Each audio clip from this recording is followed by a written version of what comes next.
ಸಿಯಾಳ ಕಣ್ಣುಗಳಲ್ಲಿ ನೀರಿದ್ದರೂ ಸಹ ಅವಳ ಧ್ವನಿಯಲ್ಲಿ ವಿಚಿತ್ರವಾದ ಹಠವಿತ್ತು. ಅವಳು, ನಾನು ಯಾವುದೇ ಪರಿಸ್ಥಿತಿಯಲ್ಲಾದರೂ ನಿಮ್ಮನ್ನು ಮದುವೆಯಾಗಿ ಆಗುತ್ತೇನೆ ಅಂತ ಹೇಳಿದಾಗ ರಿಯಾನ್ ದಿಗ್ಭ್ರಮೆಯೊಂದಿಗೆ ನಿಂತು ಬಿಟ್ಟ. ಯಾಕಂದರೆ 18 ವರ್ಷದ ಒಬ್ಬಳು ಹುಡುಗಿ ಇಂತಹ ನಿರ್ಧಾರವನ್ನು ಅದು ಹೇಗೆ ಇಷ್ಟು ಧೈರ್ಯದಿಂದ ತೆಗೆದುಕೊಂಡಳು ಎಂಬುದನ್ನು ಯೋಚಿಸುತ್ತಾ ಅವನು ನಿಧಾನವಾಗಿ ಅವಳ ಹತ್ತಿರ ಬಂದು ಅವಳ ಕಣ್ಣುಗಳಲ್ಲಿ ಆಳವಾಗಿ ನೋಡುತ್ತಾ, ಸಿಯಾ, ನೀನೇನು ಹೇಳ್ತಿದ್ಯಾ ಅಂತ ನಿನಗೆ ಗೊತ್ತಿದ್ಯಾ? ಅದೂ ಅಲ್ಲದೆ ನಿನ್ನ ವಯಸ್ಸನ್ನೊಮ್ಮೆ ನೋಡು. ಹಾಗೆ ನಿನ್ನ ಸಹೋದರಿ ಕೂಡ ನನ್ನ ಹುಚ್ಚುತನದ ಭಾರವನ್ನು ಸಹಿಸಲಾಗದೆ ಹನಿಮೂನ್ ಟ್ರಿಪ್ನಲ್ಲಿಯೇ ತನ್ನ ಉಸಿರನ್ನು ಕಳೆದುಕೊಂಡಳೆಂಬ ವಿಷಯ ನಿನಗೆ ತಿಳಿದೇ ಇದೆ ತಾನೆ ಎಂದು ಹೇಳುತ್ತಿದ್ದಂತೆಯೇ ಅವನ ಕಣ್ಣುಗಳು ಸಿಯಾಳನ್ನು ಪರೀಕ್ಷಿಸುತ್ತಿರುವಂತೆ ನೋಡುತ್ತಿದ್ದವು. ಸಿಯಾಳ ಮುಖ ಬೆವರಿನಿಂದ ಒದ್ದೆಯಾಗಿತ್ತು. ತುಟಿಗಳು ನಡುಗುತ್ತಿದ್ದವು. ಆದರೆ ಅವಳ ನಾಲಿಗೆಯಲ್ಲಿ ನಾನು ನಿಮ್ಮನ್ನೇ ಮದುವೆ ಆಗಬೇಕು ಎಂಬ ಒಂದೇ ಒಂದು ವಾಕ್ಯವಿತ್ತು. ಆಗ ರಿಯಾನ್ ಜೋರಾಗಿ ನಗುತ್ತಾ ತನ್ನ ನಡುಗುವ ತುಟಿಗಳು ಹಾಗೂ ಭಯಭೀತವಾದ ಕಣ್ಣುಗಳೊಂದಿಗೆ ಅವಳ ಮುಖದ ಹತ್ತಿರ ತನ್ನ ಮುಖ ತಂದುಕೊಂಡು, ಏ ಹುಡುಗಿ, ನಾನೊಂದು ಚಂಡಮಾರುತದ ಹಾಗೆ. ಅದೇ, ನೀನೊಂದು ಪುಟ್ಟ ಹಕ್ಕಿ. ಆದ್ದರಿಂದ ಗೊತ್ತಿದ್ದು ನಿನ್ನನ್ನು ನೀನು ಬೆಂಕಿಗೆ ತಳ್ಳಬೇಡ. ಈಗಲೇ ಹೇಳ್ತಿದ್ದೇನೆ, ನನ್ನ ಮಾತು ಕೇಳು ಅಂತ ಹೇಳ್ತಾನೆ. ಆದರೆ ಸಿಯಾ ತನ್ನ ಮಾತಿಗೆ ಇನ್ನೂ ಅಚಲಳಾಗಿಯೇ ಇರುತ್ತಾಳೆ ಹಾಗೂ ಅವಳ ನಡುಗುವ ಧ್ವನಿಯಲ್ಲಿ ದೃಢತೆಯೂ ಇರುತ್ತದೆ. ಅವಳು ಪುನಃ ಅವನನ್ನು ನೋಡುತ್ತಾ, ಇಲ್ಲ, ನೀವು ನನ್ನನ್ನು ಮದುವೆ ಆಗಲು ಒಪ್ಪುತ್ತೀರೋ ಇಲ್ವೋ ಅಂತ ಅಷ್ಟು ಮಾತ್ರ ನನಗೆ ಹೇಳಿ ಎಂದು ಹೇಳಿದಾಗ ಅದನ್ನು ಕೇಳಿಸಿಕೊಂಡ ರಿಯಾನ್ ಅವಳಿಗೆ ಇನ್ನೂ ಹತ್ತಿರವಾಗಿ ಅವಳ ಸೂಕ್ಷ್ಮ ರೆಪ್ಪೆಗಳ ಮೇಲೆ ಬೆರಳಾಡಿಸುತ್ತಾ, ಸರಿ, ನಿನಗೆ ನಿನ್ನನ್ನೇ ನೀನು ನಾಶಪಡಿಸಿಕೊಳ್ಳಲು ಇಷ್ಟು ಆಸಕ್ತಿ ಇರುವಾಗ ನಾನೇನು ಮಾಡಲು ಸಾಧ್ಯ? ಸ್ವಾಗತ. ಆದರೆ ಯೋಚಿಸು, ನಿನ್ನ ಮನೆಯವರು ಇದಕ್ಕೆ ಹೇಗೆ ಒಪ್ಪುತ್ತಾರೆ? ನನ್ನಿಂದಾಗಿ ಈಗಾಗಲೇ ಒಂದು ಮಗಳನ್ನು ಕಳೆದುಕೊಂಡಿರುವ ಅವರು ನಿನ್ನನ್ನು ಕೂಡ ನನ್ನ ವಶಕ್ಕೆ ನೀಡುತ್ತಾರಾ ಎಂದು ಅವನು ಕೇಳಿದಾಗ ಸಿಯಾ ನಡುಗುವ ಧ್ವನಿಯಲ್ಲಿ, ನಾನವರನ್ನು ಒಪ್ಪಿಸುತ್ತೇನೆ ಎಂದಳು. ಆಗ ರಿಯಾನ್ ದೀರ್ಘವಾಗಿ ಉಸಿರೆಳೆದು ನಗುತ್ತಾ, ಹಾಗಾದರೆ ಯಾವಾಗ ಸಂಬಂಧ ಕೇಳಲು ನಮ್ಮ ಕಡೆಯವರನ್ನು ಕಳಿಸಬೇಕು ಅಂತ ಹೇಳು ಎಂದ. ಇದನ್ನು ಕೇಳಿದ ತಕ್ಷಣ ಸಿಯಾ ಹಿಂದೆ ಸರಿದು ಕೋಣೆಯಿಂದ ಹೊರಬಂದಳು. ಆಗ ತಣ್ಣನೆಯ ಗಾಳಿ ಅವಳ ದೇಹದ ಮೇಲೆ ಪಸರಿಸಿತು ಹಾಗೂ ಅವಳ ಹೃದಯ ಎದೆಗೂಡಿನಿಂದ ಹೊರಬೀಳುವಂತೆ ಬಲವಾಗಿ ಬಡಿಯುತ್ತಿತ್ತು. ಸಿಯಾ ತಾನು ಹೆಜ್ಜೆ ಇಡುತ್ತಿರುವ ದಾರಿ ಅಪಾಯಕಾರಿ ಎಂದು ಅವಳಿಗೂ ತಿಳಿದಿತ್ತು.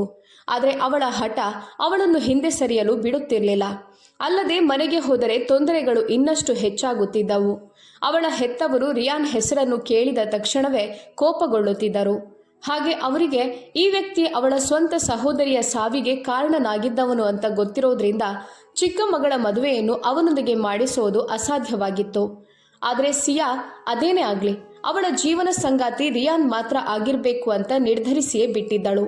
ಹಾಗೆ ಒಮ್ಮೆ ಅವಳು ತಮಾಷೆಯಾಗಿ ತನ್ನ ಸಹೋದರಿಯಲ್ಲಿ, ಅಕ್ಕ, ನಮ್ಮ ಮನೆಯ ಬಾವಿ ಅಳಿಮಯ್ಯ ಸಂಪೂರ್ಣವಾಗಿ ಸಿನಿಮಾ ಹೀರೋನಂತೆ ಕಾಣುತ್ತಾರೆ.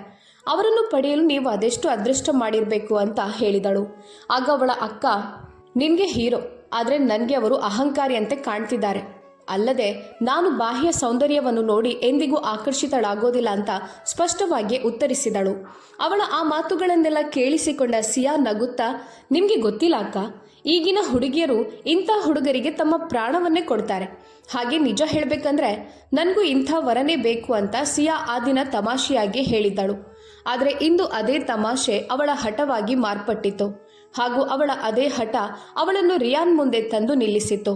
ಹಾಗೆ ಅಂದು ಆರುಷಿ ನಗುತ್ತಾ, ನೀನಿನ್ನು ಚಿಕ್ಕವಳು ತಾನೆ, ನಿನ್ನ ಮದುವೆಯ ಸರದಿ ಬಂದಾಗ ನಿನ್ಗೂ ನಿನ್ನ ರಿಯಾನ್ ಭಾವನಂತ ವರನನ್ನೇ ಹುಡುಕುವ. ಈಗ ನೀನು ದಿನದಿಂದ ದಿನಕ್ಕೆ ತುಂಬ ತುಂಟಿ ಆಗ್ತಾ ಹೋಗ್ತಿದ್ದಿ. ಸದ್ಯಕ್ಕೆ ಓದಿನ ಕಡೆ ಗಮನ ಕೊಡು ಅಂತ ಹೇಳಿದಳು. ಹೌದು, ವಾಸ್ತವದಲ್ಲಿ ಆರುಷಿಯ ಸಂಬಂಧ ರಿಯಾನ್ ಜೊತೆ ನಿಶ್ಚಯವಾಗಿತ್ತು.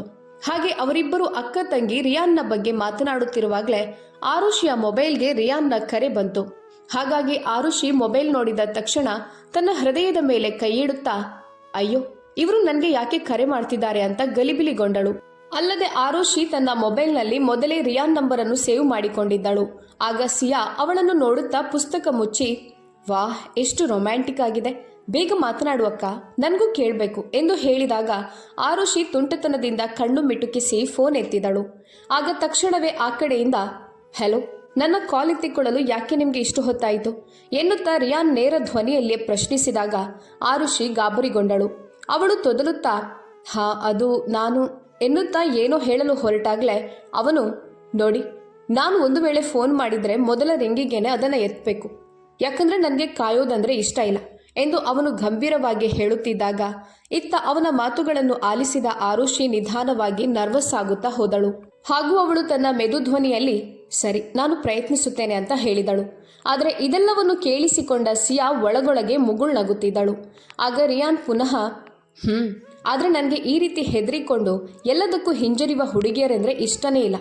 ನನಗೆ ಆತ್ಮವಿಶ್ವಾಸ ಹಾಗೂ ಧೈರ್ಯ ತುಂಬಿರುವಂಥ ಹುಡುಗಿಯರೆಂದರೆ ತುಂಬ ಇಷ್ಟವಾಗ್ತಾರೆ. ಅಂದ ಹಾಗೆ ನಾಳೆ ನಾನು ನಿಮ್ಮನ್ನು ಕರೆದುಕೊಂಡು ಹೋಗಲು ಬರುತ್ತೇನೆ. ರೆಡಿಯಾಗಿರಿ, ನಾವೆಲ್ಲಾದರೂ ಹೊರಗಡೆ ರೆಸ್ಟೋರೆಂಟ್ನಲ್ಲಿ ಹೋಗಿ ಊಟ ಮಾಡೋಣ ಅಂತ ಹೇಳಿದ.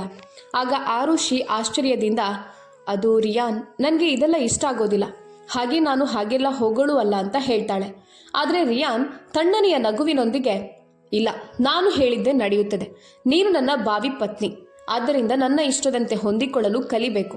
ಅಲ್ಲದೆ ನಾನು ನನ್ನ ಪೋಷಕರ ಆಯ್ಕೆಯನ್ನು ಒಪ್ಪಿಕೊಂಡಿರ್ಬೋದು, ಆದರೆ ನನಗೆ ನಾಚಿಕೆ ಸ್ವಭಾವದ ಹುಡುಗಿಯರು ಇಷ್ಟ ಇಲ್ಲ. ನೀನೆಷ್ಟು ಬೇಗ ಬದಲಾಗ್ತೀಯೋ ಅಷ್ಟು ನಿನ್ಗೇನೆ ಒಳ್ಳೆಯದು ಎಂದು ಹೇಳಿ ಕಾಲ್ ಕಟ್ ಮಾಡುತ್ತಾನೆ. ಇದರಿಂದಾಗಿ ಆ ಕ್ಷಣ ಆರುಷಿ ಅವನ ಎಲ್ಲಾ ಮಾತುಗಳನ್ನು ಸಹಿಸಿಕೊಳ್ಳುತ್ತಾ ಚಿಂತಿತಳಾಗುತ್ತಾಳೆ. ಹೀಗೆ ಮರುದಿನ ರಿಯಾನ್ ಅವಳನ್ನು ಕರೆದುಕೊಂಡು ಹೋಗಲು ಬಂದಾಗ ಅವಳು ಅವನೊಂದಿಗೆ ಹೋದಳು. ಆದರೆ ಹಿಂತಿರುಗಿದಾಗ ಅವಳು ಮೌನವಾಗಿದ್ದು ತುಂಬಾ ದುಃಖಿತಳಾಗಿರುವಂತೆ ಕಾಣುತ್ತಿದ್ದಳು. ಹಾಗೂ ಆ ಸಂದರ್ಭದಲ್ಲಿ ಅವಳನ್ನು ಗಮನಿಸಿದ ಸಿಯಾ ಹಲವು ಬಾರಿ ಆರುಷ್ಯಕ್ಕ ಏನಾಯ್ತು, ನಿಮ್ಮ ಮತ್ತು ರಿಯಾನ್ ರವರ ಭೇಟಿ ಹೇಗಿತ್ತು ಅಂತ ಕೇಳಿದ್ರೂ ಸಹ ಆರುಷಿ ಮೌನ ತಾಳಿದ್ದಳು. ಆದರೆ ಅವಳ ಕಣ್ಣಂಚಲ್ಲಿ ನೀರು ಆಗಾಗ ತುಂಬಿ ಬರುವಂಥದ್ದು ಸ್ಪಷ್ಟವಾಗಿ ಕಾಣುತ್ತಿತ್ತು. ಹಾಗೆ ಈ ಮಧ್ಯೆ 1 ತಿಂಗಳ ನಂತರ ನಡಿಬೇಕಾದ ಮದುವೆಯ ಎಲ್ಲ ಸಿದ್ಧತೆಗಳು ಸಂಭ್ರಮ ಸಡಗರದಿಂದಲೇ ನಡೆಯುತ್ತಿದ್ದವು. ಆದರೆ ದಿನಗಳು ಹತ್ತಿರವಾದಂತೆ ಆರುಷಿ ಸಂತೋಷವಾಗಿರುವುದಕ್ಕಿಂತ ಹೆಚ್ಚಾಗಿ ಚಿಂತಿತಳಾಗಿ ಇರುತ್ತಿದ್ದಳು. ಆದರೆ ಅವಳ ಪೋಷಕರು ಅದೆಲ್ಲವನ್ನು ಸಾಮಾನ್ಯವೆಂದು ಪರಿಗಣಿಸಿ ಸಂತೋಷವಾಗಿಯೇ ಇದ್ದರು. ಆದರೂ ಸಹ ಮನೆಯೊಳಗೆ ಇದ್ದ ಯಾವುದೋ ಒಂದು ಭಯ ಮರೆಯಾಗುತ್ತಲೇ ಇರಲಿಲ್ಲ. ಹೀಗೆ ಮದುವೆಯ ದಿನ ಬಂದೇ ಬಿಟ್ಟಿತು. ಎಲ್ಲವೂ ಸುಸೂತ್ರವಾಗಿ ನಡೆಯಿತು. ರಿಯಾನ್ ಹಾಗೂ ಆರುಷಿ ಹನಿಮೂನ್ಗೆ ತಮ್ಮ ಪ್ರಯಾಣವನ್ನು ಬೆಳೆಸಿದ್ರು. ಆದರೆ 1 ತಿಂಗಳ ನಂತರ ಇದ್ದಕ್ಕಿದ್ದಂತೆ ಅಲ್ಲಿ ಆರುಷಿ ತನ್ನ ಕೊನೆಯುಸಿರೆಳೆದಿದ್ದಾಳೆ ಎಂಬ ಸುದ್ದಿ ಹರಡಿತು. ರಾತ್ರಿ ಮಲಗಿದ್ದವಳು ಬೆಳಗ್ಗೆ ಏಳಲೇ ಇಲ್ಲ. ಯಾವುದೇ ಕಾಯಿಲೆಯ ಲಕ್ಷಣಗಳು ಕಂಡು ಬಂದಿರಲಿಲ್ಲ. ಈ ಆಘಾತ ಸಿಯಾ ಹಾಗೂ ಅವಳ ಕುಟುಂಬದವರ ಮೇಲೆ ಬರಸಿಡಿಲಿನಂತೆ ಬಡಿಯಿತು. ಸಿಯಾ ಪ್ರಜ್ಞಾಹೀನಳಾಗಿದ್ದಳು. ಹಾಗೆ ಅವಳ ತಾಯಿ ಪದೇ ಪದೇ ಮಗಳನ್ನು ಕೇಳುತ್ತಾ ಮೂರ್ಛೆ ಹೋಗುತ್ತಿದ್ದಳು. ಹೀಗೆ ರಿಯಾನ್ ಆರುಷಿಯ ಶವವನ್ನು ಹಿಡಿದು ಹಿಂತಿರುಗಿದಾಗ ಮನೆಯಲ್ಲಿ ವಿಚಿತ್ರವಾದ ಗೊಂದಲ ಉಂಟಾಯಿತು. ರಿಯಾನ್ ಕೂಡ ಅಳುತ್ತಿರುವುದು ಕಂಡು ಬಂತು. ಹೊರಗಿನಿಂದ ನೋಡಿದರೆ ಅವನಿಗೂ ದುಃಖವಾಗಿದೆ ಎಂದು ಅನ್ನಿಸ್ತಿತ್ತು. ಆದರೆ ಸಿಯಾ ಅವನ ಕಣ್ಣುಗಳಲ್ಲಿ ಏನೋ ವಿಚಿತ್ರವಾದುದನ್ನು ನೋಡುತ್ತಿದ್ದಳು. ಸಮಯ ಕಳೆದಂತೆ ಆರುಷಿ ನಿಧನಳಾಗಿ 2 ತಿಂಗಳು ಕೂಡ ಕಳೆದಿಲ್ಲ. ಆಗಲೇ ಒಂದು ದಿನ ಸಿಯಾ ಹೇಳದೆ ಕೇಳದೆ ರಿಯಾನ್ ಕಚೇರಿಗೆ ತಲುಪಿದಳು.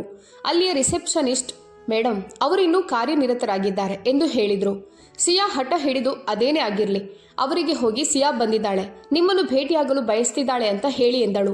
ಆಮೇಲೆ ಅವಳ ಆ ಹಠಕ್ಕೆ ಮಣಿದ ರಿಸೆಪ್ಷನಿಸ್ಟ್ ರಿಯಾನ್ಗೆ ಕರೆ ಮಾಡಿದಾಗ ಅತ್ತ ಕಡೆಯಿಂದ ಅವನು ಅವಳು ಯಾಕೆ ನನ್ನನ್ನು ಭೇಟಿಯಾಗಲು ಇಲ್ಲಿಯವರೆಗೆ ಬಂದಿದ್ದಾಳೆ ಅಂತ ಕೇಳಿದ.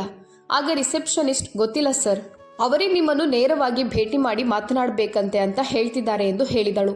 ಹೀಗೆ ಒಂದು ಕ್ಷಣ ಯೋಚಿಸಿದ ರಿಯಾನ್ ಆಮೇಲೆ ಸರಿ ಅವಳನ್ನು ಒಳಗೆ ಕಳುಹಿಸಿ ಎಂದ. ಸ್ವಲ್ಪ ಹೊತ್ತಿನ ನಂತರ ರಿಯಾನ್ಗೆ ತಾನು ಮುಗ್ಧ ಎಂದು ಭಾವಿಸಿದ್ದ ಹುಡುಗಿ ತನ್ನ ಮುಂದೆ ಬಂದು ನಿಂತಿರುವುದು ಅರಿವಾಯಿತು. ಹಾಗೂ ತನ್ನೆರಡು ಕಣ್ಣುಗಳಲ್ಲಿ ಭಯ ಹಾಗೂ ಸ್ಥಿರತೆ ಎರಡನ್ನೂ ಹೊಂದಿದ್ದ ಸಿಯಾ ಹೇಳಿದ ಮಾತು ರಿಯಾನ್ನನ್ನು ಒಮ್ಮೆಲೆ ದಿಗ್ಭ್ರಮೆಗೊಳಿಸಿತು. ಅಂತೆಯೇ ಅವನಿಗೆ ಅವಳಲ್ಲಿ ಕೇವಲ ಭಯ ಮಾತ್ರವಲ್ಲದೆ ತನ್ನ ಬಗ್ಗೆ ಆಳವಾದ ದ್ವೇಷವೂ ಇದೆ ಎಂದು ಅನಿಸಿತು. ಅಷ್ಟೇ ಅಲ್ಲದೆ ಇದಕ್ಕಿಂತ ಮೊದಲು ಹೀಗೆ ಯಾರೂ ಸಹ ತನ್ನ ಮೇಲೆ ಬಹಿರಂಗವಾಗಿ ಆರೋಪ ಹೊರಿಸುವಷ್ಟು ಧೈರ್ಯವನ್ನು ಮಾಡಿದ್ದನ್ನು ಅವನು ಎಂದಿಗೂ ನೋಡಿರಲೇ ಇಲ್ಲ. ಕೊನೆಗೆ ಅವನು ಸಿಯಾ ಅಲ್ಲಿಂದ ಹೋದ ನಂತರವೂ ಈ ಹುಡುಗಿ ನನ್ನನ್ನೇ ಮದುವೆ ಆಗಲು ಯಾಕೆ ಇಷ್ಟು ಹಠ ಹಿಡಿಯುತ್ತಿದ್ದಾಳೆ ಅಂತ ಯೋಚಿಸಿದ. ಹಾಗೂ ಅವನವಳನ್ನು ಹೆದರಿಸಲು ಪ್ರಯತ್ನವನ್ನು ಮಾಡಿದ್ದ. ಆದರೆ ಸಿಯಾ ತನ್ನ ನಿರ್ಧಾರದ ಮೇಲೆ ದೃಢವಾಗಿ ನಿಂತಿದ್ದಳು. ಆಮೇಲೆ ಅವಳು ತನ್ನ ಮನೆಗೆ ತಲುಪಿದ ತಕ್ಷಣವೇ ಈ ವಿಷಯವನ್ನು ತನ್ನ ಹೆತ್ತವರಿಗೆ ಹೇಳಿದಾಗ ಅವರು ಆಶ್ಚರ್ಯಚಕಿತರಾದರು. ಹಾಗೂ ಅವರ ಪ್ರತಿಕ್ರಿಯೆ ಹೀಗಿತ್ತು: ನಿನ್ನ ಅಕ್ಕ ಆರುಷಿ ಆ ವ್ಯಕ್ತಿಯೊಂದಿಗೆ 1 ತಿಂಗಳು ಸಹ ಇರಲು ಸಾಧ್ಯವಾಗಲಿಲ್ಲ, ಹಾಗೂ ನೀನು ಈಗ ಅವನನ್ನೇ ಮದುವೆ ಆಗಲು ಬಯಸ್ತಿದ್ಯಾ ಅಂತ ಕೇಳಿದ್ರು. ಸಿಯಾ ದೃಢವಾಗಿ ಹೌದು, ನಾನು ಮದುವೆ ಆಗೋದಾದ್ರೆ ಅವರನ್ನೇ ಅಂತ ಹೇಳಿದಾಗ ಅವಳ ತಾಯಿ ಅವಳಿಗೆ ವಿವರಿಸಲು ಪ್ರಯತ್ನಿಸಿದರು. ಆದರೆ ಅವಳು ಪುನಃ ಅಮ್ಮ, ದಯವಿಟ್ಟು ನನಗೆ ಇದ್ಯಾವ ವಿವರಣೆಯೂ ಬೇಕಾಗಿಲ್ಲ, ದಯವಿಟ್ಟು ನನ್ನನ್ನು ಅರ್ಥ ಮಾಡಿಕೊಳ್ಳಿ. ನನಗೆ ಮೊದಲಿನಿಂದಲೂ ಅವನಂದ್ರೆ ಇಷ್ಟ, ಅವನು ನನಗೆ ಒಳ್ಳೆಯವನಂತ ಅನ್ನಿಸ್ತಿದೆ ಅಂತ ವಿನಯದಿಂದ ಹೇಳಿದ್ಲು. ಹೀಗೆ ಅವಳು ಮಾತನಾಡಿದ ಮಾತುಗಳು ಅವಳ ಆ ನಿರ್ಧಾರವನ್ನು ಕೇಳಿದ ಅವರು ಪದೇ ಪದೇ ಅವಳನ್ನು ಎಚ್ಚರಿಸಿ, ನಿನ್ನ ಮನಸ್ಸು ಕೆಟ್ಟಿದೆ ಅಂತ ನನಗೆ ಅನ್ನಿಸ್ತಿದೆ, ನಿನ್ನ ಅಕ್ಕ ಹನಿಮೂನ್ಗೆ ಹೋಗಿ ಅಲ್ಲಿ ತನ್ನ ಪ್ರಾಣ ಕಳೆದುಕೊಂಡ್ಲು ಅಂತ ನಿನ್ಗೆ ಮರೆತು ಹೋಯ್ತಾ? ಹಾಗೂ ಈಗ ನೀನು ಅದೇ ವ್ಯಕ್ತಿಯನ್ನು ಮದುವೆ ಆಗಲು ಬಯಸ್ತೀಯ. ಅದೂ ಅಲ್ಲದೆ ಅವನ ಮೇಲೆ ನಮಗೆ ಅನುಮಾನವಿದೆ. ಬಹುಶಃ ಅವನೇ ನಿನ್ನ ಅಕ್ಕನಿಗೆ ಏನೋ ಹಾನಿ ಮಾಡಿರಬಹುದು ಅಂತ ನಮಗೆ ಅನಿಸ್ತಿದೆ ಎಂದು ಅವರು ಹೇಳಿದಾಗ ಸಿಯಾ ನಿರ್ಭಯವಾಗಿ, ಅದೇ ನಾನು ಅದನ್ನೇ ನೋಡ್ಬೇಕೆಂದಿದ್ದೇನೆ. ಹಾಗೆ ಅವನು ನನ್ನ ಅಕ್ಕನಿಗೆ ಏನು ಮಾಡಿದ ಎಂಬುದನ್ನು ನಾನು ತಿಳಿಯಬೇಕಾಗಿದೆ. ಹಾಗಾಗಿ ನಾನವನ ಆ ವಿಷಯವನ್ನು ಪರೀಕ್ಷಿಸಲು ಬಯಸುತ್ತಿದ್ದೇನೆ. ನನ್ನ ಅಕ್ಕನನ್ನು ಕಳೆದುಕೊಳ್ಳುವಂತೆ ಮಾಡಿದ ಅವನು ಎಷ್ಟು ಅಪಾಯಕಾರಿ ಅಂತ ನಾನೂ ಕೂಡ ನೋಡಬೇಕಾಗಿದೆ ಎಂದು ಹೇಳಿದಳು. ಆಗವರು, ಇಲ್ಲ, ಖಂಡಿತ ಇಲ್ಲ, ನಾನಿದನ್ನು ಒಪ್ಪೋದಿಲ್ಲ. ಈಗಾಗಲೇ ಒಬ್ಬಳು ಮಗಳನ್ನು ಕಳೆದುಕೊಂಡ ನಾವು ಈಗ ಇನ್ನೊಬ್ಬಳನ್ನು ಕಳೆದುಕೊಳ್ಳಲು ಯಾವುದೇ ಕಾರಣಕ್ಕೂ ಬಯಸುವುದಿಲ್ಲ ಅಂತ ಕಿರುಚಿದರು. ಆದರೂ ಸಿಯಾ ಅವರ ಮಾತನ್ನು ಕೇಳದೆ, ನಾನು ಮದುವೆಯಾಗೋದಾದ್ರೆ ಅದು ಅವನನ್ನು ಮಾತ್ರ ಎನ್ನುತ್ತಾ ತನ್ನ ಹೆತ್ತವರೊಂದಿಗೆ ಹಠ ಮಾಡಿದಳು. ಹಾಗೆ ಒಂದು ವೇಳೆ ನನ್ನ ಮದುವೆ ರಿಯಾನ್ನೊಂದಿಗೆ ಆಗದಿದ್ರೆ ನಾನು ನನ್ನ ಪ್ರಾಣವನ್ನೇ ಬಿಡುತ್ತೇನೆ ಅಂತ ಬೆದರಿಸಿದಳು. ಹೀಗೆ ಸಿಯಾಳ ಹಠವನ್ನು ನೋಡಿದ ಅವಳ ಹೆತ್ತವರು ಸ್ವಲ್ಪ ಗಾಬರಿಗೊಳ್ಳುತ್ತಾ ಅಂತಿಮವಾಗಿ ಬೇಸತ್ತು ಅವಳ ಮಾತನ್ನು ಒಪ್ಪಿಕೊಂಡರು. ಆಗ್ಲೇ ಸಿಯಾ ತಕ್ಷಣ ರಿಯಾನ್ಗೆ ಕರೆ ಮಾಡಿ ತನ್ನ ಮನೆಗೆ ಸಂಬಂಧವನ್ನು ತರಲು ಹೇಳಿದಾಗ ಅವಳ ಈ ಅನಿರೀಕ್ಷಿತ ನಿರ್ಧಾರದಿಂದ ರಿಯಾನ್ ಆಶ್ಚರ್ಯಚಕಿತನಾಗಿದ್ದ. ಹಾಗೂ ಅವನು ತನ್ನ ಹೆತ್ತವರೊಂದಿಗೆ ಮಾತನಾಡಿ ಸಿಯಾಳ ಹೆತ್ತವರೊಂದಿಗೆ ತನ್ನ ಸಂಬಂಧವನ್ನು ದೃಢಪಡಿಸಿದ. ಅದರಂತೆ ಇಬ್ಬರ ಮದುವೆಯು ನಿಶ್ಚಯವಾಯಿತು. ಆದರೆ ಸಿಯಾ ಆವತ್ತು ಯಾವುದೇ ಆಡಂಬರ, ಡೋಲು, ಗದ್ದಲವಿಲ್ಲದೆ ತಾನು ಸರಳವಾಗಿ ಮದುವೆಯಾಗಲು ಬಯಸುವುದಾಗಿ ಎಲ್ಲರ ಎದುರು ಸ್ಪಷ್ಟಪಡಿಸಿದಳು. ಈ ರೀತಿ ಆಪ್ತರು ಮಾತ್ರ ಇರುವ ಮದುವೆಯ ದಿನ ಸಿಯಾ ಸಂಪೂರ್ಣವಾಗಿ ಸರಳ ಉಡುಪಿನಲ್ಲಿ ಇದ್ದಳು. ಮೇಕಪ್ ಇರಲಿಲ್ಲ, ಆಭರಣಗಳಿರಲಿಲ್ಲ, ವಧುವಿನ ಉಡುಗೆಯೂ ಇರಲಿಲ್ಲ. ಆದರೆ ರಿಯಾನ್ ಅವಳ ಸಹೋದರಿ ಆರುಷ್ಯ ಉಡುಪನ್ನು ಅವಳಿಗೆ ಕಳುಹಿಸಿದ್ದನು. ಆದರೆ ಸಿಯಾ ಅದನ್ನು ಧರಿಸಿರಲಿಲ್ಲ. ಆಮೇಲೆ ಅಂದು ರಾತ್ರಿ ಅವಳು ರಿಯಾನ್ನ ಕೋಣೆಗೆ ಬಂದಾಗ ಕೋಣೆಯ ಗೋಡೆಗಳ ಮೇಲೆ ರಿಯಾನ್ ಹಾಗೂ ಆರುಷ್ಯ ಭಾವಚಿತ್ರಗಳು ಇನ್ನೂ ಕೂಡ ಅಲ್ಲೇ ಇದ್ದವು. ಸಿಯಾ ನಿಧಾನವಾಗಿ ಅದರ ಮುಂದೆ ಹೋಗಿ ನಿಂತಿದ್ದಳು. ಆದರೆ ನಗುವಿನ ಬದಲಿಗೆ ಕಣ್ಣುಗಳಲ್ಲಿ ದುಃಖವಿತ್ತು. ಅವಳು ಕಣ್ಣು ಮುಚ್ಚಿದ ತಕ್ಷಣ ಅವಳಿಗೆ ತನ್ನ ಸಹೋದರಿಯ ಅಳುವಿನ ಶಬ್ದ ಕೇಳಿಸಿತು. ಆಗಲೇ ಬಾಗಿಲು ತೆರೆದು ಮುಚ್ಚಿದ ಶಬ್ದ ಕೇಳಿದಾಗ ಸಿಯಾ ತನ್ನ ಕಣ್ಣುಗಳನ್ನು ಮೆಲ್ಲನೆ ತೆರೆದಳು. ಹಾಗೂ ಅವಳ ಕೆನ್ನೆಗಳ ಮೇಲೆ ಕಣ್ಣೀರು ಹರಿಯಿತು. ಆಗ ರಿಯಾನ್ ಅವಳ ಹತ್ತಿರ ಬಂದು ಆ ಕಣ್ಣೀರನ್ನು ಒರೆಸುತ್ತಾ, ನೀನು ನನ್ನನ್ನು ಮದುವೆಯಾಗಿ ಇಲ್ಲಿಗೆ ಬಂದಿದ್ದಿ. ಹೀಗಿರುವಾಗ ಇದೇನಿದು ಸರಳ ಉಡುಪು? ಒಂದು ಮೇಕಪ್ ಇಲ್ಲ, ಯಾವುದೇ ಆಭರಣಗಳಿಲ್ಲ, ವಧುವಿನ ಉಡುಗೆಯೂ ಇಲ್ಲ, ಯಾಕೆ ಹೀಗೆ ಅಂತ ಕೇಳಿದ. ಆ ಕ್ಷಣ ಅವನ ಮಾತುಗಳನ್ನು ಕೇಳಿಸಿಕೊಂಡ ಸಿಯಾ, ಇಲ್ಲ, ನಾನು ನಿಮಗಾಗಿ ಸಿದ್ಧಳಾಗಿ ಅಲಂಕೃತಗೊಳ್ಳುತ್ತೇನೆ, ಆದರೆ ಈಗ ಅಲ್ಲ, ಹನಿಮೂನ್ ಟ್ರಿಪ್ನಲ್ಲಿ ಎಂದು ನಿಧಾನವಾಗಿ ಹೇಳಿದಾಗ ರಿಯಾನ್ ಅವಳನ್ನೇ ವಿಚಿತ್ರವಾಗಿ ನೋಡುತ್ತಾ, ನೋ, ನಾನು ಇಂದು ರಾತ್ರಿಯೇ ನಮ್ಮ ಮೊದಲ ರಾತ್ರಿಯನ್ನು ಆಚರಿಸಬೇಕು. ಹನಿಮೂನ್ ನಂತರದ ವಿಷಯ. ಮೊದಲು ಇವತ್ತಿನ ರಾತ್ರಿಯ ಮಜಾ ತೆಗೆದುಕೊಳ್ಳೋಣ, ಆಯ್ತಾ? ಹೋಗು, ನನಗಾಗಿ ಸಿದ್ಧಳಾಗಿ ಬಾ. ನನಗೆ ಕೆಂಪು ಲಿಪ್ಸ್ಟಿಕ್ ಅಂದ್ರೆ ತುಂಬಾ ಇಷ್ಟ. ಕಪಾಟಿನಲ್ಲಿ ನಿನ್ನ ಅಕ್ಕನ ವೆಡ್ಡಿಂಗ್ ನೈಟಿ ಇದೆ, ಅದನ್ನೇ ಧರಿಸು. ಅದರಲ್ಲಿ ನೀನು ನಿನ್ನ ಸಹೋದರಿಗಿಂತಲೂ ಸುಂದರವಾಗಿ ಕಾಣುತ್ತೀಯ ಅಂತ ಹೇಳಿದ. ಆಗ್ಲೇ ಸಿಯಾ ಅವನ ಮಾತನ್ನು ನಿರಾಕರಿಸಲು ಹೊರಟಿದ್ದಳು. ಮೊದಲನೇ ರಾತ್ರಿಯ ಮಜಾವನ್ನು ತೆಗೆದುಕೊಳ್ಳಲೇಬೇಕು ಎಂದು ಅವನು ಹಠ ಮಾಡುತ್ತಾ ಅವಳ ಮುಖದ ಹತ್ತಿರ ಬಾಗಿ ಸ್ವಲ್ಪ ಕೆಣಕಲು ಪ್ರಾರಂಭಿಸಿದ. ಹಾಗಾಗಿ ಆ ಸಮಯ ಸಿಯಾಳ ಹೃದಯ ಭಯದಿಂದ ಜೋರಾಗಿ ಬಡಿಯುತ್ತಿತ್ತು. ಅವಳು ಪದೇ ಪದೇ ಅವನನ್ನು ತನ್ನಿಂದ ದೂರ ತಳ್ಳಲು ಪ್ರಯತ್ನಿಸುತ್ತಿದ್ದಳು. ಆದರೆ ರಿಯಾನ್ ಮುಂದೆ ಅವಳು ತುಂಬಾ ದುರ್ಬಲ ಹಾಗೂ ಅಸಹಾಯಕಗೊಂಡಂತೆ ಕಾಣುತ್ತಿದ್ದಳು. ಆದರೆ ಇದ್ದಕ್ಕಿದ್ದಂತೆ ಸಿಯಾಳ ಕೈಯಲ್ಲಿ ಒಂದು ಸಣ್ಣ ಚೂಪಾದ ಚಾಕು ಹೊಳೆಯಿತು. ಅದನ್ನವಳು ತನ್ನ ಹಾಗೂ ರಿಯಾನ್ನ ನಡುವೆ ಹಿಡಿದಿದ್ದಳು. ತಕ್ಷಣವೇ ಅದನ್ನು ನೋಡಿದ ರಿಯಾನ್ ಬೆರಗಾಗಿ ನಿಂತು ಬಿಟ್ಟ. ಹಾಗೂ ಅವನು ಗೊಂದಲದಿಂದಲೇ ನೀನೇನ್ ಮಾಡ್ತಿದ್ಯಾ ಅಂತ ಆಶ್ಚರ್ಯದಿಂದ ಕೇಳಿದ. ಆಗ ಸಿಯಾ ನಡುಗುವ ಧ್ವನಿಯಲ್ಲಿ, ನನ್ನಿಂದ ದೂರ ಇರಿ, ನೀವು ನನ್ನ ಹತ್ತಿರ ಬಂದ್ರೆ ನಾನ್ ನಿಮ್ಮನ್ನು ಕೊಂದು ಬಿಡುತ್ತೇನೆ ಎಂದು ಹೇಳಿದಳು. ಈ ರೀತಿ ಅವಳಾಡಿದ ಮಾತನ್ನು ಆಲಿಸಿದ ರಿಯಾನ್ ಹಿಂದೆ ಸರಿದು, ನೀನು ಹುಚ್ಚಿಯಾಗಿದ್ಯಾ ಅಂತ ಕೇಳಿದಾಗ ಸಿಯಾ ಕಣ್ಣೀರಿನ ಧ್ವನಿಯಲ್ಲಿ, ನನ್ನಿಂದ ದೂರ ಇರಿ ಅಂತ ನಾನು ಸ್ಪಷ್ಟವಾಗಿ ಹೇಳ್ತಿದ್ದೇನೆ ತಾನೆ. ಒಂದು ವೇಳೆ ನೀವು ನನ್ನನ್ನು ಮುಟ್ಟಲು ಪ್ರಯತ್ನಿಸಿದ್ರೆ ನನ್ನ ಅಕ್ಕನಿಗೆ ಏನಾಯ್ತೋ ಅದನ್ನೇ ನಾನು ಮಾಡುತ್ತೇನೆ ಎಂದು ಹೇಳಿದಳು. ಹಾಗಾಗಿ ಇದರಿಂದ ರಿಯಾನ್ಗೆ ಆ ಕ್ಷಣ ಬಹುದೊಡ್ಡ ಆಘಾತವೇ ಆಗಿತ್ತು. ಯಾಕಂದ್ರೆ ಇದಕ್ಕಿಂತ ಮೊದಲು ಅವನು ಯಾರಲ್ಲೂ ಅಂತಹ ಧೈರ್ಯವನ್ನು ನೋಡಿರಲೇ ಇಲ್ಲ. ಆದರೆ ಸಿಯಾ ಯಾವುದೇ ಬೆಲೆ ತೆತ್ತಾದ್ರೂ ಸತ್ಯವನ್ನು ತಿಳಿದುಕೊಳ್ಳಲೇಬೇಕೆಂದು ನಿರ್ಧರಿಸಿದ್ದಳು. ಹಾಗೂ ತನ್ನನ್ನು ತಾನು ರಕ್ಷಿಸಿಕೊಳ್ಳಲು ಆ ಚಾಕುವನ್ನು ಮರೆಮಾಚಿದ್ದಳು. ಅಂತೆಯೇ ಅವಳು ರಿಯಾನ್ ಗಾಢ ನಿದ್ರೆಗೆ ಜಾರುವವರೆಗೂ ರಾತ್ರಿ ಇಡೀ ಎಚ್ಚರವಾಗಿಯೇ ಇದ್ದಳು. ಯಾಕಂದ್ರೆ ತನ್ನ ಸಹೋದರಿ ಆರುಷಿಯ ಸಾವಿಗೆ ನಿಜವಾದ ಕಾರಣವನ್ನು ಕಂಡುಹಿಡಿಯುವುದೇ ಸಿಯಾಳ ದೃಢ ಸಂಕಲ್ಪವಾಗಿತ್ತು. ಹೀಗೆ ಮರುದಿನ ಬೆಳಗ್ಗೆ ಸಿಯಾ ಬೇಗನೆ ಎದ್ದಳು. ರಿಯಾನ್ ಸೋಫಾದ ಮೇಲೆ ಅರಿವಿಲ್ಲದೆ ಮಲಗಿದ್ದ. ಆಗ ಸಿಯಾ ಕಪಾಟಿನಿಂದ ಬಟ್ಟೆಗಳನ್ನು ತೆಗೆದು ಸ್ನಾನ ಮಾಡಿ ಸರಳ ಬಟ್ಟೆಗಳನ್ನು ಧರಿಸಿದಳು. ಹಾಗೂ ತನ್ನ ಹೊಟ್ಟೆಯ ಸುತ್ತ ಒಂದು ಬೆಲ್ಟನ್ನು ಕಟ್ಟಿಕೊಂಡಳು. ಅದರಲ್ಲಿ ಹರಿತವಾದ ಚಾಕು ಅಡಗಿತ್ತು. ಸ್ವಲ್ಪ ಸಮಯದ ನಂತರ ರಿಯಾನ್ ಫ್ರೆಶ್ ಆಗಿ ಹೊರಗೆ ಬಂದಾಗ ಸಿಯಾ ತನ್ನ ತಾಯಿಯೊಂದಿಗೆ ಉಪಹಾರ ಸೇವಿಸುತ್ತಿರುವುದನ್ನು ನೋಡಿದ. ಅವಳ ಮುಖದಲ್ಲಿ ಸರಳತೆ ಇತ್ತು, ಆದರೆ ಕಣ್ಣುಗಳಲ್ಲಿ ಉದ್ದೇಶ ಸ್ಪಷ್ಟವಾಗಿತ್ತು. ಹಾಗೂ ಆ ಕ್ಷಣ ಮೊದಲ ಬಾರಿಗೆ ಸಿಯಾಳ ಉದ್ದವಾದ, ಒದ್ದೆಯಾದ ಮತ್ತು ದಟ್ಟವಾದ ಕೂದಲನ್ನು ನೋಡಿದ ಅವನು ಸ್ವಲ್ಪ ಸಮಯದವರೆಗೆ ಅವುಗಳನ್ನು ನೋಡುತ್ತಾ ನಿಂತ. ಅವನ ಕಣ್ಣುಗಳು ಸಂಪೂರ್ಣವಾಗಿ ಸಿಯಾಳ ಮೇಲೆಯೇ ನೆಟ್ಟಿದ್ದವು. ಹಾಗಾಗಿ ಅವನು ಉಪಹಾರದ ಸಮಯದಲ್ಲಿ ಅವಳೊಂದಿಗೆ ಸ್ವಲ್ಪ ತಮಾಷೆ ಮಾಡಲು ಪ್ರಾರಂಭಿಸಿದ. ಅದರಿಂದಾಗಿ ಸಿಯಾ ಗಾಬರಿಗೊಂಡಳು, ಆದರೆ ಅವಳು ಹಿಂದೆ ಸರಿಯಲಿಲ್ಲ. ಹೀಗೆ ಅವಳು ತನ್ನ ಕಾಲನ್ನು ಹಿಂದಕ್ಕೆ ಎಳೆಯಲು ಪ್ರಯತ್ನಿಸಿದಳಾದರೂ ರಿಯಾನ್ ನಿಲ್ಲುವ ಹೆಸರನ್ನೇ ತೆಗೆದುಕೊಳ್ಳಲಿಲ್ಲ. ಈ ರೀತಿ ಸ್ವಲ್ಪ ಸಮಯದ ನಂತರ ಸಿಯಾ ಎದ್ದು ವಿಶ್ರಾಂತಿ ಪಡೆಯಲು ಹೋದಳು. ಹಾಗೂ ಅವನು ಸಹ ಸ್ವಲ್ಪ ಹೊತ್ತಿನ ಬಳಿಕ ತನ್ನ ಕೋಣೆಗೆ ಬಂದ. ಆಗ ಸಿಯಾ ತನ್ನ ತಲೆಯನ್ನು ಬಾಚಿಕೊಳ್ಳುತ್ತಾ ಕೂದಲನ್ನು ಮೇಲೆ ಮಾಡಿ ಕಟ್ಟಿಕೊಳ್ಳುತ್ತಿದ್ದಳು. ಆದರೆ ರಿಯಾನ್ ಬಾಗಿಲು ಮುಚ್ಚಿ ಅವಳ ಹತ್ತಿರ ಬಂದು ಆ ಕೂದಲನ್ನು ತಕ್ಷಣ ಬಿಚ್ಚಿದ. ಅದರಿಂದಾಗಿ ಸಿಯಾಳ ಹೃದಯ ಬಡಿತ ಹೆಚ್ಚಾಗಿ ಅವಳು ನಿಂತಲ್ಲೇ ಗಲಿಬಿಲಿಗೊಳ್ಳಲು ಪ್ರಾರಂಭಿಸಿದಳು. ಆದರೆ ರಿಯಾನ್ ಅವಳನ್ನು ತನ್ನ ಎದೆಗೆ ಅಪ್ಪಿಕೊಳ್ಳುತ್ತಾ, ನನ್ನ ಪತ್ನಿ, ನೀನು ನಿನ್ನ ಸಹೋದರಿಗಿಂತಲೂ ತುಂಬಾ ಸುಂದರಿಯಾಗಿದ್ಯಾ ಅಂತ ಹೇಳುತ್ತಿದ್ದ. ಆಗ ಅವಳು ಕೋಪದಿಂದ, ನನ್ನನ್ನು ಬಿಡಿ, ನೀವೇನ್ ಮಾಡ್ತಿದ್ದೀರಿ ಎಂದು ಕೇಳುತ್ತಾ ತನ್ನನ್ನು ಅವನಿಂದ ಬಿಡಿಸಿಕೊಳ್ಳುವ ಪ್ರಯತ್ನದಲ್ಲೇ ಇದ್ದಳು. ಆದರೂ ಅವನು ನಗುತ್ತಾ, ಇದು ಪ್ರಣಯ, ಹಾಗಾಗಿ ಸ್ವಲ್ಪ ನಯವಾಗಿರು, ಆಗ ಜೀವನ ನಾವು ಊಹಿಸಿದಕ್ಕಿಂತಲೂ ಸುಲಭವಾಗುತ್ತದೆ ಅಂತ ಹೇಳಿದ. ಆದರೆ ಸಿಯಾ ತುಂಬಾ ಚತುರತೆಯಿಂದ ತನ್ನ ಹೊಟ್ಟೆಯಲ್ಲಿ ಅಡಗಿದ್ದ ಸಣ್ಣ ಚಾಕುವನ್ನು ಪುನಃ ಹೊರತೆಗೆದು ರಿಯಾನ್ ಕಡೆಗೆ ತೋರಿಸಿದಾಗ ರಿಯಾನ್ ಪುನಃ ಆಘಾತಕ್ಕೊಳಗಾಗಿ, ಏನಿದು ಸಿಯಾ ಅಂತ ಕೇಳಿದ. ಆಗ ಸಿಯಾ ತಣ್ಣನೆಯ ಧ್ವನಿಯಲ್ಲಿ ಹಾಗೂ ದೃಢವಾಗಿ, ನನ್ನಿಂದ ದೂರ ಇರಿ, ನೀವು ಆರೋಷಿಯೊಂದಿಗೆ ಏನ್ ಮಾಡಿದ್ರೋ ಅದನ್ನೇ ಪುನಃ ನೀವು ನನ್ನೊಂದಿಗೆ ಮಾಡಲು ನಾನ್ ನಿಮ್ಮನ್ನು ಮದುವೆಯಾಗಿಲ್ಲ ಅಂತ ಹೇಳಿದಾಗ ಅವಳ ಮಾತನ್ನು ಕೇಳಿ ರಿಯಾನ್ ಆಶ್ಚರ್ಯಚಕಿತನಾದ. ಅನಂತರ ಅವಳು ಪುನಃ ತನ್ನ ಮಾತನ್ನು ಮುಂದುವರಿಸುತ್ತಾ ನಡುಗುವ ಧ್ವನಿಯಲ್ಲಿ, ನನ್ನಿಂದ ದೂರ ಇರಿ, ನೀವು ನನ್ನ ಹತ್ತಿರ ಬಂದ್ರೆ ನಾನ್ ನಿಮ್ಮನ್ನು ಕೊಂದೇ ಬಿಡುತ್ತೇನೆ ಅಂತ ಹೇಳಿದಳು. ಆಗ ರಿಯಾನ್ ಸ್ವಲ್ಪ ಹಿಂದೆ ಸರಿದು, ನೀನು ಹುಚ್ಚಿನ ಎಂದು ಕೇಳಿದ. ಹಾಗೂ ಆ ಕ್ಷಣ ಅವಳು ಕಣ್ಣೀರು ತುಂಬಿದ ಧ್ವನಿಯಲ್ಲಿ, ನಾನು ಏನು ಹೇಳುತ್ತಿದ್ದೇನೆಯೋ ಸರಿಯಾಗಿ ಸ್ಪಷ್ಟವಾಗಿ ಹೇಳುತ್ತಿದ್ದೇನೆ, ನನ್ನಿಂದ ದೂರ ಇರಿ. ಒಂದು ವೇಳೆ ನೀವು ನನ್ನನ್ನು ಮುಟ್ಟಲು ಪ್ರಯತ್ನಿಸಿದ್ರೆ ನನ್ನ ಅಕ್ಕನಿಗೆ ಏನಾಯಿತೋ ಅದನ್ನೇ ನಾನು ಸಹ ಮಾಡಿಕೊಳ್ಳುತ್ತೇನೆ ಅಂತ ಹೇಳಿದಳು. ಹೀಗೆ ಅವಳ ಮಾತನ್ನು ಕೇಳಿಸಿಕೊಂಡ ರಿಯಾನ್ ಆತಂಕಕ್ಕೊಳಗಾಗಿದ್ದ. ಆಮೇಲೆ ಅವಳು ಪುನಃ ಮಾತನಾಡುತ್ತಾ, ಹೇಳಿ, ನೀವು ಆರುಷಿಯ ಜೊತೆ ಏನ್ ಮಾಡಿದ್ರಿ ಅಂತ ಹೇಳಿ, ಯಾಕೆ ಪೋಸ್ಟ್ ಮಾರ್ಟಮ್ ಮಾಡಲು ಬಿಡ್ಲಿಲ್ಲ ಅಂತ ಹೇಳಿ ಎಂದು ಅವಳು ಕಿರುಚಿದಾಗ ರಿಯಾನ್ ಸ್ತಬ್ಧನಾದ. ಹೀಗೆ ಸ್ವಲ್ಪ ಸಮಯದವರೆಗೂ ಆ ಕೋಣೆಯಲ್ಲಿ ಇಬ್ಬರ ನಡುವೆ ಆ ಮೌನ ಆವರಿಸಿತು. ಹಾಗೆ ಈ ಮೌನ ಅಲ್ಲಿ ಕೇವಲ ಇಬ್ಬರದ್ದಾಗಿರ್ಲಿಲ್ಲ, ಅದು ಒಬ್ಬ ಮಗಳ ನ್ಯಾಯ ಹಾಗೂ ಇನ್ನೊಬ್ಬರ ವ್ಯಕ್ತಿತ್ವದ ಉದ್ದೇಶದ ಪರೀಕ್ಷೆಯಾಗಿತ್ತು. ಅನಂತರ ಸಿಯಾ ತುಂಬಾ ಭಾವನಾತ್ಮಕವಾಗಿ, ಒಂದು ವೇಳೆ ನೀವು ನನ್ನ ಅಕ್ಕನನ್ನು ಕೊಂದಿದ್ರೆ ನಾನ್ ನಿಮ್ಮನ್ನು ಖಂಡಿತವಾಗ್ಲೂ ಬಿಡೋದಿಲ್ಲ, ನಿಮ್ಮನ್ನು ಜೈಲಿಗೆ ಕಳುಹಿಸುತ್ತೇನೆ ಎಂದು ಹೇಳಿದಳು. ಆಗ ಇದನ್ನು ಕೇಳಿಸಿಕೊಂಡ ರಿಯಾನ್ ನಗುತ್ತಾ, ನಾನು ಪೋಸ್ಟ್ ಮಾರ್ಟಮ್ ಮಾಡಲು ಬಿಡ್ಲಿಲ್ಲ, ಯಾಕೆ ಅಂತ ನಿನ್ಗೆ ತಿಳಿಬೇಕಾ?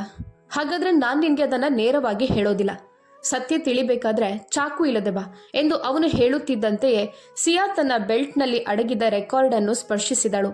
ಯಾಕಂದ್ರೆ ಪ್ರತಿಯೊಂದು ಪದವನ್ನು ರೆಕಾರ್ಡ್ ಮಾಡೋದು, ಹೇಗಾದ್ರೂ ಸತ್ಯವನ್ನು ಹೊರಬರುವಂತೆ ಮಾಡೋದು ಅವಳ ಉದ್ದೇಶವಾಗಿತ್ತು. ಹೀಗೆ ಆ ದಿನ ರಾತ್ರಿಯ ಸ್ವಾಗತದಲ್ಲಿ ಸಿಯಾ ಗುಲಾಬಿ ಬಣ್ಣದ ಉಡುಗೆಯಲ್ಲಿ ತುಂಬಾ ಸುಂದರವಾಗಿ ಕಾಣುತ್ತಿದ್ದಳು. ಹಾಗೂ ಆ ಕ್ಷಣ ರಿಯಾನ್ನ ಕಣ್ಣುಗಳು ಅವಳನ್ನು ನೋಡಿ ಹುಚ್ಚುತನದಿಂದ ತುಂಬಿದ್ದವು. ಆದರೆ ಸಿಯಾ ಯಾವಾಗಲೂ ತನ್ನ ಅಕ್ಕನ ನೆನಪು ಹಾಗೂ ಸತ್ಯದ ಹುಡುಕಾಟದಲ್ಲಿ ತನ್ನನ್ನು ತಾನು ತಡೆದುಕೊಳ್ಳುತ್ತಿದ್ದಳು. ಹಾಗೂ ಅವಳು ರಾತ್ರಿ ಇಡೀ ಎಚ್ಚರವಾಗಿ ಇರುತ್ತಿದ್ದಳು. ಯಾಕಂದ್ರೆ ತನ್ನ ಅಕ್ಕನಿಗೆ ಏನಾಯ್ತು ಅಂತ ಅವಳಿಗೆ ತಿಳಿಯಬೇಕಾಗಿದ್ದರಿಂದ ಅವಳ ನಿದ್ರೆ ಜಾಗರೂಕವಾಗಿತ್ತು. ಅದರಿಂದಾಗಿ ಏನೇ ಸ್ವಲ್ಪ ಶಬ್ದವಾದರೂ ಸಹ ಅವಳ ಕಣ್ಣುಗಳು ತೆರೆಯುತ್ತಿದ್ದವು. ಹೀಗೆ ಅಂದು ರಾತ್ರಿ ರಿಯಾನ್ ನಿಧಾನವಾಗಿ ಸೋಫಾದಿಂದ ಎದ್ದು ಅವಳ ಬಳಿಗೆ ಬಂದ. ಆಗ ಅವಳ 2 ಕೈಗಳು ಖಾಲಿಯಾಗಿದ್ದರಿಂದ ಅವನು ದಿಂಬಿನ ಕೆಳಗೆ ಚಾಕು ಇದೆಯೋ ಅಥವಾ ಇಲ್ವೋ ಎಂಬುದನ್ನು ನೋಡಿದ. ಆದರೆ ಆ ಚಾಕು ಅಲ್ಲಿಯೂ ಇಲ್ಲದಾಗ ಅವನು ಒಂದು ಕ್ಷಣ ಅಲ್ಲೇ ನಿಂತು, ದಿಂಬಿನಲ್ಲಿ ಇಲ್ಲದಿದ್ರೆ ಎಲ್ಲಿ ಅಡಗಿಸಿರ್ಬೋದು ಅಂತ ಯೋಚಿಸಲು ಪ್ರಾರಂಭಿಸಿದಾಗ ನಿಧಾನವಾಗಿ ಅವನ ಕಣ್ಣುಗಳು ಸಿಯಾಳ ಮುಖದ ಮೇಲೆ ಬಿದ್ದವು. ಅಲ್ಲಿ ಅವಳ ಕೂದಲು ನಿಧಾನವಾಗಿ ಅವಳ ಕೆನ್ನೆಗಳನ್ನು ಸ್ಪರ್ಶಿಸುತ್ತಿದ್ದಂತೆಯೇ ಇತ್ತ ರಿಯಾನ್ನ ಹೃದಯದಲ್ಲಿ ಒಂದು ವಿಚಿತ್ರವಾದ ಆಸೆ ಜಾಗೃತವಾಯಿತು. ಹಾಗಾಗಿ ಅವನು ಅವಳ ಕೂದಲನ್ನು ಹಿಂದೆ ಸರಿಸುತ್ತಾ ಅವಳ ಮುಖವನ್ನು ಹತ್ತಿರದಿಂದ ನೋಡಿದ. ಸಿಯಾಳ ತುಟಿಗಳು ಹೂವಿನ ದಳಗಳಂತೆ ಸೂಕ್ಷ್ಮವಾಗಿದ್ದವು. ಹಾಗೂ ಅವುಗಳನ್ನು ನೋಡಿದ ರಿಯಾನ್ ಸ್ವಲ್ಪ ಅಸಮಾಧಾನಗೊಂಡ. ಯಾಕಂದ್ರೆ ಒಂದು ವೇಳೆ ಅವನು ಅವಳ ಮೇಲೆ ಕೈ ಹಾಕಿದರೆ ಸಿಯಾ ಚಾಕು ತೆಗೆಯಬಹುದು ಎಂದು ಅವನಿಗೆ ತಿಳಿದಿತ್ತು. ಆದರೂ ಅವನು ತುಂಬಾ ಚಾಣಾಕ್ಷತನದಿಂದ ತನ್ನ ಕೈಗಳ ಬೆರಳುಗಳನ್ನು ಸಿಯಾಳ ಬೆರಳುಗಳಲ್ಲಿ ಸಿಕ್ಕಿಸಿ ನಿಧಾನವಾಗಿ ಅವಳನ್ನು ಹಾಸಿಗೆಯ ಬಳಿಗೆ ಎಳೆದ. ಅದರಿಂದಾಗಿ ಸಿಯಾಳ ಕಣ್ಣುಗಳು ಒಮ್ಮೆಲೆ ತೆರೆದವು. ಹಾಗೂ ಆ ಸಂದರ್ಭದಲ್ಲಿ ಅವಳಿಗೆ ತಾನು ತುಂಬಾ ಅಸಹಾಯಕಳಾಗಿರುವಂತೆ ಅನಿಸಿತಲ್ಲದೆ ಅದರ ಜೊತೆಗೆ ಅವನ ಕಣ್ಣಿನಲ್ಲಿರುವ ಆ ಒಂದು ಹುಚ್ಚುತನವನ್ನು ನೋಡಿ ತುಂಬಾ ಹೆದರಿದಳು. ಹಾಗೂ ಅವಳು ಒಮ್ಮೆಲೆ ಅಲ್ಲಿಂದ ಎದ್ದೇಳಲು ಪ್ರಯತ್ನಿಸುತ್ತಾ ನನ್ನನ್ನು ಬಿಡಿ ಎಂದು ಅವನಲ್ಲಿ ಬೇಡಿಕೊಳ್ಳತೊಡಗಿದಳು. ಆದರೆ ರಿಯಾನ್ ತನ್ನ ಕಣ್ಣುಗಳನ್ನು ಅವಳ ತುಟಿಗಳ ಮೇಲೆ ನೆಟ್ಟಿದ್ದರಿಂದ ಅವನೇನೂ ಮಾತನಾಡದೆ ಬಗ್ಗಿ ಅವಳ ತುಟಿಗಳನ್ನು ಸ್ಪರ್ಶಿಸಲು ಪ್ರಾರಂಭಿಸಿದ. ಅದರಲ್ಲಿ ಅವನ ಹುಚ್ಚುತನವಿರಲಿಲ್ಲ, ಕೇವಲ ಒಂದು ಪ್ರೀತಿ ಮಾತ್ರ ಇತ್ತು. ಆದರೆ ಸಿಯಾ ಅದನ್ನು ಅರ್ಥ ಮಾಡಿಕೊಳ್ಳದೆ ಪದೇ ಪದೇ ತನ್ನ ಮುಖವನ್ನು ಹಿಂದೆ ಸರಿಸುತ್ತಲೇ ಇದ್ದಳು. ಹಾಗೂ ರಿಯಾನ್ ತನ್ನ ಹಕ್ಕನ್ನು ತೋರಿಸುತ್ತಲೇ ಇದ್ದ, ಯಾಕಂದ್ರೆ ಅವಳ ತುಟಿಗಳ ಮೇಲೆ ಅವನಿಗೆ ಮಾತ್ರ ಹಕ್ಕಿತ್ತು. ಹಾಗೂ ಕೊನೆಗೆ ಅವನ ಈ ವರ್ತನೆಗಳನ್ನು ಸಹಿಸಿಕೊಳ್ಳಲಾಗದೆ ಸಿಯಾ ಕಣ್ಣೀರು ಸುರಿಸತೊಡಗಿದಳಲ್ಲದೆ ಅವಳು ಕೋಪ ಹಾಗೂ ಪ್ರೀತಿಯ ಮುಗ್ಧ ಮಿಶ್ರ ಭಾವನೆಗಳಿಂದ ಅವನನ್ನೇ ನೋಡತೊಡಗಿದಳು. ಹಾಗೂ ಅಲ್ಲಿ ಅರ್ಧ ಗಂಟೆಗಳ ಕಾಲ ಅವರಿಬ್ಬರ ನಡುವೆ ಮೌನ ಆವರಿಸಿತ್ತು. ಹೀಗೆ ಸ್ವಲ್ಪ ಹೊತ್ತಿನವರೆಗೂ ಪ್ರೀತಿ ಮತ್ತು ಸತ್ಯದ ನಡುವೆ ಸಿಕ್ಕಿ ಹಾಕಿಕೊಂಡ ಸಿಯಾ ತನ್ನನ್ನು ತಾನು ರಿಯಾನ್ನಿಂದ ದೂರವಿಡಲು ಪ್ರಯತ್ನಿಸುತ್ತಲೇ ಇದ್ದಾಗ ರಿಯಾನ್ಗೆ ತಾನು ಈ ಹುಡುಗಿಯೊಂದಿಗೆ ಈ ರೀತಿ ನಡೆದುಕೊಂಡ್ರೆ ಇವಳು ಇನ್ನಷ್ಟು ಅಪಾಯಕಾರಿ ಹೆಜ್ಜೆಗಳನ್ನು ಇಡಬಹುದು ಅಂತ ಅನಿಸುತ್ತಿದ್ದಂತೆಯೇ ಅವನು ಅವಳಿಂದ ಮೆಲ್ಲನೆ ಹಿಂದೆ ಸರಿದ. ಆಗ ತಕ್ಷಣವೇ ಸಿಯಾ ತನ್ನ ಬೆಡ್ನಿಂದ ಚೂಪಾದ ಸಣ್ಣ ಚಾಕುವನ್ನು ಹೊರತೆಗೆದು ತನ್ನ ಕಣ್ಣುಗಳಲ್ಲಿ ಬೆಂಕಿಯ ಜ್ವಾಲೆಯನ್ನು ತುಂಬಿಸಿಕೊಳ್ಳುತ್ತಾ, ನೀನು ನನ್ನನ್ನು ಏನು ಅಂತ ಅಂದುಕೊಂಡಿದ್ಯಾ? ನನಗೆ ನೀನಂದ್ರೆ ಇಷ್ಟ ಇಲ್ಲ, ಐ ಹೇಟ್ ಯು ಅಂತ ಇಷ್ಟು ಹೇಳಿ ಆ ಚಾಕುವಿನ ತುದಿಯಿಂದ ತನ್ನ ತುಟಿಗಳನ್ನು ಸ್ವಲ್ಪ ಕತ್ತರಿಸಿಕೊಂಡಳು. ಹಾಗೂ ಆ ಕ್ಷಣ ಅವಳ ಆ ಅಪಾಯಕಾರಿ ಹೆಜ್ಜೆಯನ್ನು ನೋಡಿದ ರಿಯಾನ್ಗೆ ಆಘಾತವಾಯಿತು. ಅವನು ಒಮ್ಮೆಲೆ ಸಿಯಾ ಇದೇನ್ ಮಾಡಿಕೊಂಡೆ ನೀನು ಅಂತ ಗಾಬರಿಯಿಂದ ಕೇಳುತ್ತಾ ಅವಳೆಡೆಗೆ ಧಾವಿಸಲು ನೋಡಿದ. ಆದ್ರೆ ಸಿಯಾ ಚಾಕುವನ್ನು ಅವನ ಕಡೆಗೆ ಹಿಡಿದಿದ್ದಳು. ಹಾಗಾಗಿ ಅವಳು ತಕ್ಷಣವೇ ಅವನನ್ನು ತಡೆಯುತ್ತಾ ಹಿಂದೆ ಸರೀರಿ, ನಾನ್ ನಿಮ್ಮನ್ನು ದ್ವೇಷಿಸುತ್ತೇನೆ. ಹಾಗೆ ನೀವೇನಾದರೂ ನನ್ನೊಂದಿಗೆ ಬಲವಂತ ಮಾಡಲು ಪ್ರಯತ್ನಿಸಿದ್ರೆ ನಿಮ್ಗೂ ಇದೇ ಗತಿಯಾಗುತ್ತದೆ ಎನ್ನುತ್ತಾ ಎಚ್ಚರಿಸಿದಳು. ಆಗ ರಿಯಾನ್ ನಿಧಾನವಾಗಿ ಹಲ್ಲು ಕಡಿಯುತ್ತಾ, ಇಲ್ಲ, ನಾನ್ ನಿನ್ಗೆ ಏನನ್ನೂ ಮಾಡೋದಿಲ್ಲ, ಚಾಕುವನ್ನು ಬಿಟ್ಟು ಬಿಡು. ಈ ರೀತಿ ನಿನ್ನನ್ನು ನೀನು ಗಾಯಗೊಳಿಸಬಹುದು ಅಂತ ನಾನು ಅಂದುಕೊಂಡಿರಲಿಲ್ಲ ಅಂತ ಹೇಳಿದ. ಇತ್ತ ಸಿಯಾಳ ತುಟಿಗಳಿಂದ ರಕ್ತ ಸುರಿಯುತ್ತಲೇ ಇದ್ದಾಗ ಅವಳು ತನ್ನ ದುಪ್ಪಟ್ಟವನ್ನು ಅವುಗಳ ಮೇಲೆ ಇಟ್ಟುಕೊಂಡಳು. ಹಾಗೂ ಅದನ್ನು ನೋಡಿದ ರಿಯಾನ್ಗೆ ಮೊದಲ ಬಾರಿ ಆ ಹುಡುಗಿಯ ಬಗ್ಗೆ ಕರುಣೆ ಉಕ್ಕಿ ಬಂದಿತ್ತು. ಹಾಗಾಗಿ ಅವನು ದೂರದಲ್ಲೇ ನಿಂತು, ಸಿಯಾ ನೀನ್ ಮಾಡ್ತಿರೋದು ಸರಿಯಲ್ಲ, ನಿನ್ನ ಅಕ್ಕನಿಗೆ ಏನಾಯ್ತು ಅಂತ ಹೇಳಲು ನನಗೆ ಸಾಧ್ಯ ಇಲ್ಲ, ಅಲ್ಲದೆ ಅದಕ್ಕೋಸ್ಕರ ನೀನು ಈ ರೀತಿಯೆಲ್ಲ ನಿನ್ನನ್ನು ಗಾಯಗೊಳಿಸಿಕೊಳ್ಬೇಡ ಎಂದು ಹೇಳಿದಾಗ ಸಿಯಾ ದೃಢ ನಿರ್ಧಾರದಿಂದ, ಇನ್ನು ಮುಂದಕ್ಕೆ ನೀವು ನನ್ನ ಹತ್ತಿರ ಬಂದ್ರೆ ನಾನು ಮತ್ತೆ ಹೀಗೆ ಮಾಡುತ್ತೇನೆ ಎಂದು ಹೇಳಿದಳು. ಹಾಗೂ ಆ ಕ್ಷಣ ಅವಳ ಆ ಹಠವನ್ನು ಕಂಡ ರಿಯಾನ್ ಕೋಪ ಮತ್ತು ಚಿಂತೆಯಿಂದ, ಇಲ್ಲ, ನಾನು ಬರೋದಿಲ್ಲ, ನೀನೊಬ್ಳೆ ಸಂತೋಷವಾಗಿರು. ಹಾಗೂ ನಿನ್ನ ಸಹೋದರಿಗೆ ಏನಾಯಿತು ಎಂಬುದನ್ನು ಸಹ ಇಲ್ಲಿಗೆ ಮರೆತು ಬಿಡು. ಕೇವಲ ಸತ್ಯವನ್ನು ತಿಳಿದುಕೊಳ್ಳೋದು ನಿನ್ನ ಉದ್ದೇಶವಾಗಿದ್ರೆ ಇದು ನಿನ್ನ ದೊಡ್ಡ ತಪ್ಪು. ನನ್ನ ಬಾಯಿಂದ ಯಾವುದೇ ಮಾತು ಹೊರಬರೋದಿಲ್ಲ ಎಂಬುದನ್ನು ಮಾತ್ರ ನೆನಪಿಟ್ಟುಕೋ ಎಂದು ಹೇಳಿ ಅಲ್ಲಿಂದ ಹೊರಟು ಹೋದ. ಇತ್ತ ಸಿಯಾ ತನ್ನ ತುಟಿಗಳ ಮೇಲೆ ದುಪ್ಪಟ್ಟ ಇಟ್ಟುಕೊಂಡು ರಕ್ತ ನಿಲ್ಲುವವರೆಗೆ ಕಾಯುತ್ತಿದ್ದಳು. ಮರುದಿನ ರಿಯಾನ್ ಸಿಯಾಳೊಂದಿಗೆ ಮಾತನಾಡಲೇ ಇಲ್ಲ. 3-4 ದಿನಗಳವರೆಗೆ ಅವನು ಅವಳನ್ನು ನಿರ್ಲಕ್ಷಿಸಿದ. ಆದರೆ ಅದೊಂದು ರಾತ್ರಿ ಒಮ್ಮೆ ಮಾತ್ರ ಹಾಲಿನ ಗ್ಲಾಸನ್ನು ಟೇಬಲ್ ಮೇಲೆ ಇಟ್ಟು, ಇದನ್ನು ಅಮ್ಮ ಕೊಟ್ಟಿದ್ದಾರೆ, ಕುಡಿ ಎಂದು ಹೇಳಿಕೊಟ್ಟ. ಸಿಯಾ ಏನೂ ಹೇಳದೆ ಧೈರ್ಯ ಮಾಡಿ ಸುಮ್ಮನೆ ಹಾಲು ಕುಡಿದಳು. ಗಾಯಗೊಂಡ ತುಟಿಗಳು ಹಾಗೂ ಮುರಿದ ಭಾವನೆಗಳ ಹೊರತಾಗಿಯೂ ಅವಳು ಈ ಹೆಜ್ಜೆ ಇಟ್ಟಿದ್ದಳು. ಆಮೇಲೆ ಅವಳು ಮೌನವಾಗಿ ಹಾಸಿಗೆಯ ಮೇಲೆ ಮಲಗಿದಳು.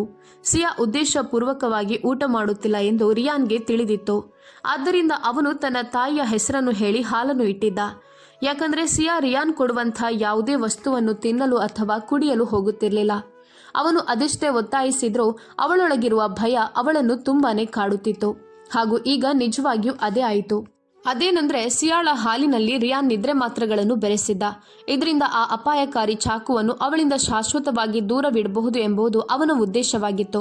ಹಾಗಾಗಿ ಅವನು ಸಿಯಾ ಗಾಢ ನಿದ್ರೆಗೆ ಜಾರಿದ ತಕ್ಷಣ ಅವನು ಅವಳ ಬಳಿ ಬಂದು ಅವಳ ಅಂಗಿಯನ್ನು ಮೇಲಕ್ಕೆತ್ತಿ ಹೊಟ್ಟೆಗೆ ಕಟ್ಟಿದ್ದ ಅಗಲವಾದ ಬೆಲ್ಟ್ನಿಂದ ಚಾಕುವನ್ನು ತೆಗೆದ. ಆ ಚಾಕು ಪ್ಲಾಸ್ಟಿಕ್ ಕವರ್ನಲ್ಲಿ ಸುರಕ್ಷಿತವಾಗಿತ್ತು. ಜೊತೆಗೆ ಅವನ ಕಣ್ಣು ಒಂದು ಸಣ್ಣ ರೆಕಾರ್ಡರ್ ಮೇಲೆಯೂ ಬಿತ್ತು. ಹಾಗೆ ಆ ರೆಕಾರ್ಡರ್ ಆನ್ ಮಾಡಿದ ತಕ್ಷಣ ರಿಯಾನ್ಗೆ ಎಲ್ಲವೂ ಅರ್ಥವಾಯಿತು. ಸಿಯಾ ತನ್ನ ವಿರುದ್ಧ ಪುರಾವೆಗಳನ್ನು ಸಂಗ್ರಹಿಸಲೆಂದೇ ಪ್ರತಿ ಭಾವನಾತ್ಮಕ ಪದವನ್ನು ರೆಕಾರ್ಡ್ ಮಾಡುತ್ತಿದ್ದಳು ಎಂದು ಅವನಿಗೆ ತಿಳಿಯಿತು. ಈಗ ಚಾಕು ಮತ್ತು ರೆಕಾರ್ಡರ್ ಎರಡೂ ಅವನ ಕೈಯಲ್ಲಿದ್ದವು. ಬೆಲ್ಟ್ ಅಲ್ಲೇ ಅವಳ ಸೊಂಟದಲ್ಲಿ ಉಳಿಯಿತು. ಆಮೇಲೆ ಅವನು ಸಿಯಾಳ ಬಟ್ಟೆ ಸರಿಪಡಿಸಿ ಆ 2 ವಸ್ತುಗಳನ್ನು ಲಾಕರ್ನಲ್ಲಿ ಬಚ್ಚಿಟ್ಟ. ಅಲ್ಲದೆ ಈ ಲಾಕರ್ ಗೋಡೆಯಲ್ಲಿದ್ದು ಅದರ ಮೇಲೆ ಚಿತ್ರಗಳಿದ್ದವು. ಇದರಿಂದ ಸಿಯಾಗೆ ಅದರ ಬಗ್ಗೆ ಗೊತ್ತಾಗಿರಲಿಲ್ಲ. ಮರುದಿನ ಎಂದಿನಂತೆ ಬೆಳಗ್ಗೆ ಸಿಯಾ ಎಚ್ಚರವಾದಾಗ ಅವಳ ತಲೆ ಭಾರವಾಗಿತ್ತು. ಅವಳು ಎದ್ದು ಕುಳಿತು ತನ್ನ ಹರಡಿದ ಕೂದಲನ್ನು ನೋಡಿದಳು.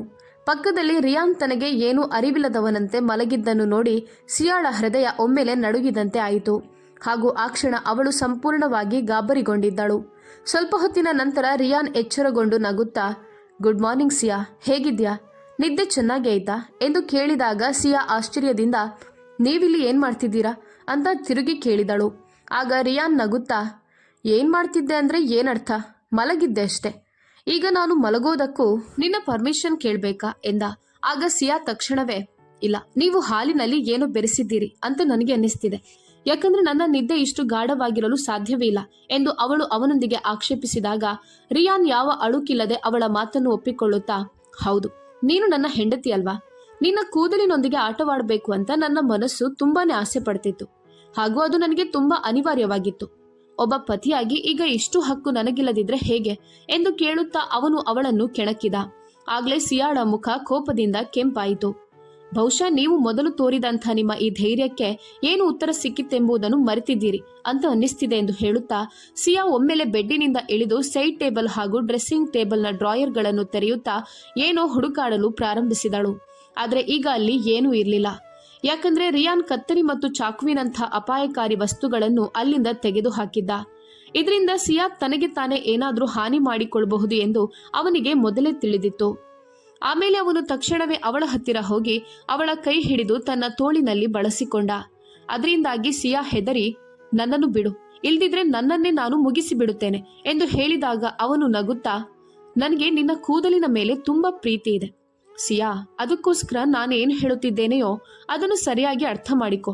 ಒಂದು ವೇಳೆ ನೀನು ನಿನ್ನ ಕೂದಲು ಕತ್ತರಿಸುವ ಮೂರ್ಖತನಕ್ಕೇನಾದ್ರೂ ಕೈ ಹಾಕಿದ್ರೆ ನೆನಪಿಡು, ಇವತ್ತಿನಿಂದ ರಾತ್ರಿ ಇಡೀ ನನ್ನ ಹಠವನ್ನು ನೀನು ಸಂಪೂರ್ಣವಾಗಿ ಸಹಿಸಿಕೊಳ್ಬೇಕಾಗುತ್ತದೆ. ನಾನು ಸ್ವಲ್ಪವೂ ನಿನ್ನ ಬಗ್ಗೆ ಕರುಣೆ ತೋರಿಸೋದಿಲ್ಲ ಎಂದು ಇಷ್ಟು ಹೇಳಿ ಅವನು ಅವಳ ಕೈ ಬಿಟ್ಟ. ಹಾಗೂ ಅನಂತರ ಅವನು ಕಪಾಟಿನಿಂದ ತನ್ನ ಬಟ್ಟೆಗಳನ್ನು ತೆಗೆದುಕೊಂಡು ವಾಶ್ರೂಮ್ ಕಡೆಗೆ ಹೋದ. ಹೀಗೆ ಅವನು ಸ್ವಲ್ಪ ಸಮಯದ ನಂತರ ಸಿದ್ಧನಾಗಿ ಹೊರಗೆ ಬಂದಾಗ ಸಿಯಾ ಮೌನವಾಗಿ ತನ್ನ ಅತ್ತೆಯ ಬಳಿ ಕುಳಿತುಕೊಂಡು ಉಪಹಾರ ಮಾಡುತ್ತಿದ್ದಳು. ಹಾಗಾಗಿ ಅವನು ಕೂಡ ಮೌನವಾಗಿ ಉಪಹಾರ ಮಾಡಿ ನಂತರ ಆಫೀಸ್ಗೆ ಹೊರಟ. ಆದರೆ ಹೋಗುವ ಮೊದಲು ತನ್ನ ತಾಯಿಯಲ್ಲಿ, ಸಿಯಾಳನ್ನು ಯಾವುದೇ ಕಾರಣಕ್ಕೂ ಮನೆಯಿಂದ ಹೊರಗೆ ಹೋಗಲು ಬಿಡಬೇಡಿ, ಹಾಗೂ ಅವಳ ಕೈಯಲ್ಲಿ ಕತ್ರಿ ಅಥವಾ ಚಾಕು ಕೊಡಲು ಪ್ರಯತ್ನಿಸಬೇಡಿ. ಯಾಕಂದ್ರೆ ಅವಳು ಸ್ವಲ್ಪ ಮಾನಸಿಕವಾಗಿ ಖಿನ್ನತೆಗೆ ಒಳಗಾಗಿದ್ದಾಳೆ. ಹಾಗಾಗಿ ಅಂಥ ವಸ್ತುಗಳನ್ನು ನೋಡಿದ್ರೆ ತನಗೆ ತಾನೇ ಏನಾದ್ರೂ ಹಾನಿ ಮಾಡಿಕೊಳ್ಬಹುದು ಅಂತ ಮೊದಲೇ ಎಚ್ಚರಿಕೆ ನೀಡಿದ್ದ. ಈ ರೀತಿ ಸಿಯಾ ಅಂದು ಇಡೀ ದಿನ ತನ್ನ ಕೋಣೆಯಲ್ಲಿಯೇ ಇದ್ದಳು. ಹಾಗೂ ಅವಳಿಗೆ ತನ್ನ ಸೊಂಟದಲ್ಲಿರುವ ಬೆಲ್ಟ್ನಲ್ಲಿ ಚಾಕು ಮತ್ತು ರೆಕಾರ್ಡರ್ ಇಲ್ಲ ಎಂಬ ವಿಷಯ ಅವಳ ಅರಿವಿಗೆ ಇನ್ನೂ ಬಂದಿರಲೇ ಇಲ್ಲ. ಆಮೇಲೆ ರಾತ್ರಿಯಾಗುತ್ತಿದ್ದಂತೆಯೇ ರಿಯಾನ್ ಮನೆಗೆ ಬಂದಾಗ, ನಿನ್ನ ಆಕ್ಷೇಪವಿದ್ಯಾ ಎಂದು ಕೇಳಿದ. ಸಿಯಾ ಕೋಣೆಯಲ್ಲಿಯೇ ಇದ್ದಳು. ಹಾಗೂ ರಿಯಾನ್ ಕೋಣೆಗೆ ಬರುತ್ತಿದ್ದಂತೆಯೇ ಸಿಯಾ ಎದ್ದು ನಿಂತು, ನನ್ನ ಅಕ್ಕನೊಂದಿಗೆ ನೀನ್ ಏನ್ ಮಾಡಿದೆ ಅಂತ ಹೇಳು ಎಂದಳು. ಆಗ ರಿಯಾನ್ ನಗುತ್ತಾ, ನಾನು ನಿನ್ನ ಹತ್ತಿರ ಬರಲು ಅನುಮತಿ ಕೊಡು, ಆಮೇಲೆ ನಾನೇ ನಿನ್ನ ಅಕ್ಕನಿಗೆ ಏನಾಯ್ತು ಅಂತ ಹೇಳುತ್ತೇನೆ ಎಂದ. ಆದರೆ ಮೊದಲೇ ಅವಳು ತುಂಬಾ ಅಸಮಾಧಾನಗೊಂಡಿದ್ದರಿಂದ ಅವನ ಆ ತುಂಟಾಟಗಳನ್ನು ಅವಳಿಂದ ಸಹಿಸಿಕೊಳ್ಳಲು ಸಾಧ್ಯವಾಗಲಿಲ್ಲ. ಹಾಗಾಗಿ ಅವಳು ನಿಂತಲ್ಲೇ ಚಡಪಡಿಸುತ್ತಿದ್ದಳು. ಅನಂತರ ಅವನವಳ ತೊಳಲಾಟವನ್ನು ನೋಡಲಾಗದೆ ಅವಳನ್ನು ಸಮಾಧಾನಪಡಿಸಿ, ಈಗ ನೀನು ಒಂದು ಕಡೆ ಆರಾಮವಾಗಿ ಕುಳಿತುಕೋ, ಹಾಗೆ ನನ್ನ ಬಟ್ಟೆಗಳನ್ನು ತೆಗೆದಿಡು, ಫ್ರೆಶ್ ಆಗಿ ಬರುತ್ತೇನೆ ಎಂದ. ಆಗ ಸಿಯಾ ಅವನ ಮಾತುಗಳನ್ನು ಕೇಳಿದ ತಕ್ಷಣ ಕೋಪದಿಂದ, ನಾನ್ ನಿನ್ನ ಕೆಲಸದಾಳು ಅಲ್ಲ, ಬೇಕಿದ್ರೆ ನಿನ್ನ ಕೆಲಸವನ್ನು ನೀನೇ ಮಾಡ್ಕೊ ಎಂದು ಹೇಳುತ್ತಾ ಅವಳು ಅಲ್ಲೇ ಇದ್ದ ಎದುರಿನ ಸೋಫಾದ ಮೇಲೆ ಹೋಗಿ ಕುಳಿತುಕೊಂಡಳು. ಆದರೆ ಈ ಮದುವೆಯಿಂದ ತನಗೆ ಯಾವುದೇ ಪ್ರಯೋಜನವಾಗಿಲ್ಲ ಎಂದು ಸಿಯಾಗೆ ಇನ್ನೂ ಅರಿವಾಗಿರಲಿಲ್ಲ. ಯಾಕಂದ್ರೆ ರಿಯಾನ್ ಆರುಷಿಯೊಂದಿಗೆ ಏನು ಮಾಡಿದ್ದಾನೆ ಎಂದು ಅವಳಿಗೆ ಇನ್ನೂ ತಿಳಿದಿರಲಿಲ್ಲ. ಆಮೇಲೆ ಅವನು ತನ್ನ ಮಾತನ್ನು ಮುಂದುವರಿಸುತ್ತಾ, ನಿನ್ನ ಹಠ ಸಾಕು ಸಿಯಾ, ನನ್ನ ಹೆಂಡತಿಯಾಗಿ ನನ್ನ ಎಲ್ಲ ಕೆಲಸಗಳ ಜವಾಬ್ದಾರಿ ನಿನ್ನದು. ಇಷ್ಟರವರೆಗೆ ನಾನು ನಿನಗೆ ಎಲ್ಲವನ್ನೂ ತುಂಬಾ ಪ್ರೀತಿಯಿಂದಲೇ ಹೇಳ್ತಿದ್ದೇನೆ. ನನ್ನ ಪ್ರೀತಿಯನ್ನು ದುರುಪಯೋಗ ಪಡಿಸಿಕೊಳ್ಬೇಡ. ನಾನು ಸ್ನಾನ ಮಾಡಿ ಬರುತ್ತೇನೆ, ನನ್ನ ಬಟ್ಟೆಗಳನ್ನು ತೆಗೆದಿಡು, ಇಲ್ಲದಿದ್ರೆ ನಾನು ಹೀಗೆ ಹೊರಗೆ ಬಂದು ಬಿಡುತ್ತೇನೆ ಅಂತ ಹೇಳಿದ. ಆದರೆ ಸಿಯಾ ಅವನ ಮಾತನ್ನು ನಿರಾಕರಿಸಿ ಕೋಣೆಯಿಂದ ಹೊರಗೆ ಹೋಗುತ್ತಾ, ಇವನು ತನ್ನನ್ನು ತಾನು ಏನಂತ ಅಂದುಕೊಂಡಿದ್ದಾನೆ, ನಾನಿವನ ಕೆಲಸದಾಳ? ಆದಷ್ಟು ಬೇಗ ನನ್ನ ಅಕ್ಕನಿಗೆ ಇವನು ಏನು ಮಾಡಿದ್ದಾನೆಂತ ನಾನು ತಿಳಿದುಕೊಳ್ಬೇಕು. ಇನ್ನು ನಾನು ಇವನೊಂದಿಗೆ ಜೀವನ ಕಳೆಯಲು ಸಾಧ್ಯ ಇಲ್ಲ ಎಂದು ತನ್ನೊಳಗೆ ನಿರ್ಧರಿಸಿದಳು. ಯಾಕಂದ್ರೆ ಅವಳಿಗೆ ಇನ್ನೂ ಅವಳ ಅಕ್ಕನ ಸಾವಿನ ಯಾವುದೇ ಸುಳಿವು ಸಿಕ್ಕಿರಲಿಲ್ಲವಾದ್ದರಿಂದ ಅವಳು ತುಂಬಾ ಅಸಹಾಯಕಳಾಗಿ ಹತಾಶಳಾಗಿ ಬಿಟ್ಟಿದ್ದಳು. ಹಾಗೂ ಅವಳಿಗೆ ರಿಯಾನ್ನನ್ನು ಆದಷ್ಟು ಬೇಗ ಅಪರಾಧಿ ಎಂದು ಸಾಬೀತುಪಡಿಸಬೇಕಾಗಿತ್ತು. ಅತ್ತ ರಿಯಾನ್ ಸ್ನಾನ ಮಾಡಿದ ನಂತರ ಬಹಳ ಸಮಯದವರೆಗೆ ಬಾತ್ರೂಮಿನ ಬಾಗಿಲನ್ನು ತಟ್ಟುತ್ತಲೇ ಇದ್ದ. ಆದರೂ ಕೊನೆಗೆ ಕೋಣೆಯಿಂದ ಯಾವುದೇ ಶಬ್ದ ಬಾರದೇ ಇದ್ದಾಗ ಅವನು ಕೋಣೆಯೊಳಗೆ ಬಂದ. ಕೋಣೆ ಖಾಲಿಯಾಗಿತ್ತು. ಕೋಪದಿಂದ ಅವನು ತನ್ನ ಬಟ್ಟೆಗಳನ್ನು ಬದಲಾಯಿಸಿಕೊಂಡು ಹೊರಗೆ ನಡೆದ. ಆಮೇಲೆ ಡೈನಿಂಗ್ ಟೇಬಲ್ ಮೇಲೆ ಇಟ್ಟಂಥ ಉಪಹಾರ ಸೇವಿಸಿ ಹಾಸಿಗೆ ಮೇಲೆ ಹೋಗಿ ಲ್ಯಾಪ್ಟಾಪ್ ತೆರೆದು ತನ್ನ ಕೆಲಸ ಮಾಡತೊಡಗಿದ. ಇತ್ತ ಸಿಯಾಗೆ ಹಾಸಿಗೆ ಮೇಲೆ ಇದ್ದ ರಿಯಾನ್ ಕೆಲಸ ಮಾಡಿ ಮುಗಿಸುವವರೆಗೂ ತಾನು ಮಲಗಲು ಸಾಧ್ಯವಿಲ್ಲ ಎಂದು ಅವಳಿಗೆ ತಿಳಿದಿತ್ತು. ಹಾಗಾಗಿ ಅವಳು ಕೋಪದಿಂದ, ನೀವು ಸೋಫಾದ ಮೇಲೆ ಹೋಗಿ ಕುಳಿತುಕೊಳ್ಳಿ, ನಾನು ಮಲಗಬೇಕು ಅಂತ ಹೇಳಿದಳು. ಆಗ ರಿಯಾನ್ ಅವಳ ಮಾತುಗಳನ್ನು ಆಲಿಸಿದ ತಕ್ಷಣ ತನ್ನ ಹುಬ್ಬುಗಳನ್ನು ಏರಿಸಿ, ನೀನು ಆಜ್ಞಾಪಿಸಿದ ತಕ್ಷಣ ಇಲ್ಲಿಂದ ಎದ್ದು ಹೋಗಲು ನಾನು ನಿನ್ನ ಕೆಲಸದಾಳೂ ಅಲ್ಲ, ಗುಲಾಮನೂ ಅಲ್ಲ. ಅದಲ್ಲದೆ ಈ ಕೋಣೆ ನನ್ನದು, ಹಾಸಿಗೆಯೂ ನನ್ನದು, ಹಾಗೂ ಈ ಮನೆಯೂ ನನ್ನದೇ. ಹಾಗಾಗಿ ನನ್ನ ಹೃದಯ ಎಲ್ಲಿ ಬಯಸುತ್ತದೆಯೋ ನಾನು ಅಲ್ಲಿಯೇ ಕುಳಿತುಕೊಳ್ಳುತ್ತೇನೆ ಎಂದು ಖಾರವಾಗಿ ಉತ್ತರಿಸಿದ. ಈ ರೀತಿಯ ಅವನ ಆ ಕಹಿಯಾದ ಮಾತನ್ನು ಅರಗಿಸಿಕೊಳ್ಳಲಾಗದೆ ಸಿಯಾ ಸಿಡುಕಿನಿಂದ ದೀರ್ಘವಾಗಿ ಉಸಿರೆಳೆದುಕೊಂಡು ಸೋಫಾದ ಮೇಲೆ ಹೋಗಿ ಮಲಗಿದಳು. ಆ ಸಂದರ್ಭದಲ್ಲಿ ಕಿಟಕಿಯ ಹಿಂದೆ ಭಾರೀ ಬಿರುಗಾಳಿ ಸಹಿತ ಮಳೆ ಸುರಿಯುತ್ತಿತ್ತು ಹಾಗೂ ಮಿಂಚು ಹೊಳೆಯುತ್ತಿತ್ತು. ಹಾಗೆ ಹೊರಗಿನಿಂದ ಕೇಳಿಸುತ್ತಿದ್ದಂಥ ಮೋಡಗಳ ಗುಡುಗು ಅವಳ ಭಯವನ್ನು ಇನ್ನೂ ಹೆಚ್ಚಿಸುತ್ತಿತ್ತು. ಹಾಗಾಗಿ ಅವಳು ಪದೇ ಪದೇ ಕಿಟಕಿಯ ಪರದೆಯನ್ನು ಸರಿಪಡಿಸುತ್ತಿದ್ದಳು. ಅನಂತರ ಸ್ವಲ್ಪ ಹೊತ್ತು ಗಟ್ಟಿಯಾಗಿ ಕಣ್ಣು ಮುಚ್ಚಿ ಮಲಗಲು ಪ್ರಯತ್ನಿಸುತ್ತಿದ್ದಳು. ಆದರೆ ದೂರದಿಂದಲೇ ಅವಳ ಈ ವರ್ತನೆಗಳನ್ನೆಲ್ಲ ಗಮನಿಸುತ್ತಿದ್ದ ರಿಯಾನ್ ತಕ್ಷಣವೇ ತನ್ನ ಲ್ಯಾಪ್ಟಾಪ್ ಮುಚ್ಚಿದ. ಆಮೇಲೆ ಅವಳ ಹತ್ತಿರ ಹೋಗಿ ಅವಳು ಮುಚ್ಚಿದಂಥ ಕಿಟಕಿಯ ಪರದೆಗಳನ್ನು ತೆಗೆದಾಗ ಮಳೆಯ ಪ್ರಕಾಶಮಾನವಾದ ಬೆಳಕು ನೇರವಾಗಿ ಸಿಯಾಳ ಮುಖದ ಮೇಲೆ ಬಿತ್ತು. ಅದರಿಂದಾಗಿ ಗಾಬರಿಗೊಂಡ ಸಿಯಾ ಒಮ್ಮೆಲೆ ಅಲ್ಲಿಂದ ಎದ್ದು, ಈ ಪರದೆಗಳನ್ನು ಯಾಕೆ ತೆಗೆದಿದ್ದೀರಿ ಅಂತ ಕೇಳಿದಳು. ಆಗ ರಿಯಾನ್ ನಗುತ್ತಾ, ಯಾಕೆ, ನಿನ್ಗೆ ಭಯ ಆಗ್ತಿದ್ಯಾ ಅಂತ ಕೇಳಿದ. ಆದ್ರೆ ಅವಳು ತಕ್ಷಣವೇ ತನ್ನ ಭಯವನ್ನು ಮರೆಮಾಚಿ ತಲೆ ಅಲ್ಲಾಡಿಸುತ್ತಾ, ಇಲ್ಲ ಹಾಗೇನಿಲ್ಲ ಅಂತ ಹೇಳಿದಾಗ ಅವನು, ಹಾಗಾದ್ರೆ ಇಷ್ಟು ಸುಂದರವಾದ ದೃಶ್ಯವನ್ನು ಯಾಕೆ ಮರೆ ಮಾಡ್ತಿದ್ದಿ? ಇಂತಹ ದೃಶ್ಯಗಳನ್ನು ನೋಡಬೇಕು. ಹಾಗೆ ನೀನು ಎಂದಾದ್ರೂ ಮಳೆಯಲ್ಲಿ ನೆನೆದಿದ್ದೀಯಾ ಎಂದು ಕೇಳಿದ. ಆಗ ಸಿಯಾ ಗಾಬರಿಯಿಂದ, ಇಲ್ಲ, ನನಗೆ ಅಂಥ ಆಸಕ್ತಿ ಇಲ್ಲ ಅಂತ ಹೇಳಿದಳು. ಆದರೆ ರಿಯಾನ್ ನಕ್ಕು ಅವಳ ಕಣ್ಣುಗಳನ್ನೇ ಆಳವಾಗಿ ನೋಡುತ್ತಾ, ಆ ರಾತ್ರಿ ನನ್ನ ಮತ್ತು ಆರುಷಿಯ ನಡುವೆ ಏನಾಯಿತು ಅಂತ ತಿಳಿಯುವ ಆಸಕ್ತಿ ನಿನ್ನಲ್ಲಿ ಇನ್ನೂ ಇದೆಯಾ ಅಂತ ಕೇಳಿದ. ಆಗ ಸಿಯಾ ತನ್ನ ಭಯವನ್ನು ಬದಿಗಿಟ್ಟು ಕುತೂಹಲದಿಂದ, ಹೌದು ಹೇಳಿ ಎಂದಾಗ ರಿಯಾನ್ ತಕ್ಷಣವೇ ಅವಳ ಮಣಿಕಟ್ಟನ್ನು ಹಿಡಿದು ವೇಗವಾಗಿ ಕೋಣೆಯಿಂದ ಹೊರಗೆ ಕರೆದುಕೊಂಡು ಹೋದ. ಹಾಗೂ ಅಲ್ಲೇ ಲಾನ್ನಲ್ಲಿ ಸುರಿಯುತ್ತಿದ್ದಂಥ ಭಾರೀ ಮಳೆಗೆ ಅವಳನ್ನು ನಿಲ್ಲಿಸಿ ಅವಳನ್ನು ತನ್ನ ತೋಳುಗಳಲ್ಲಿ ಅಪ್ಪಿಕೊಂಡ.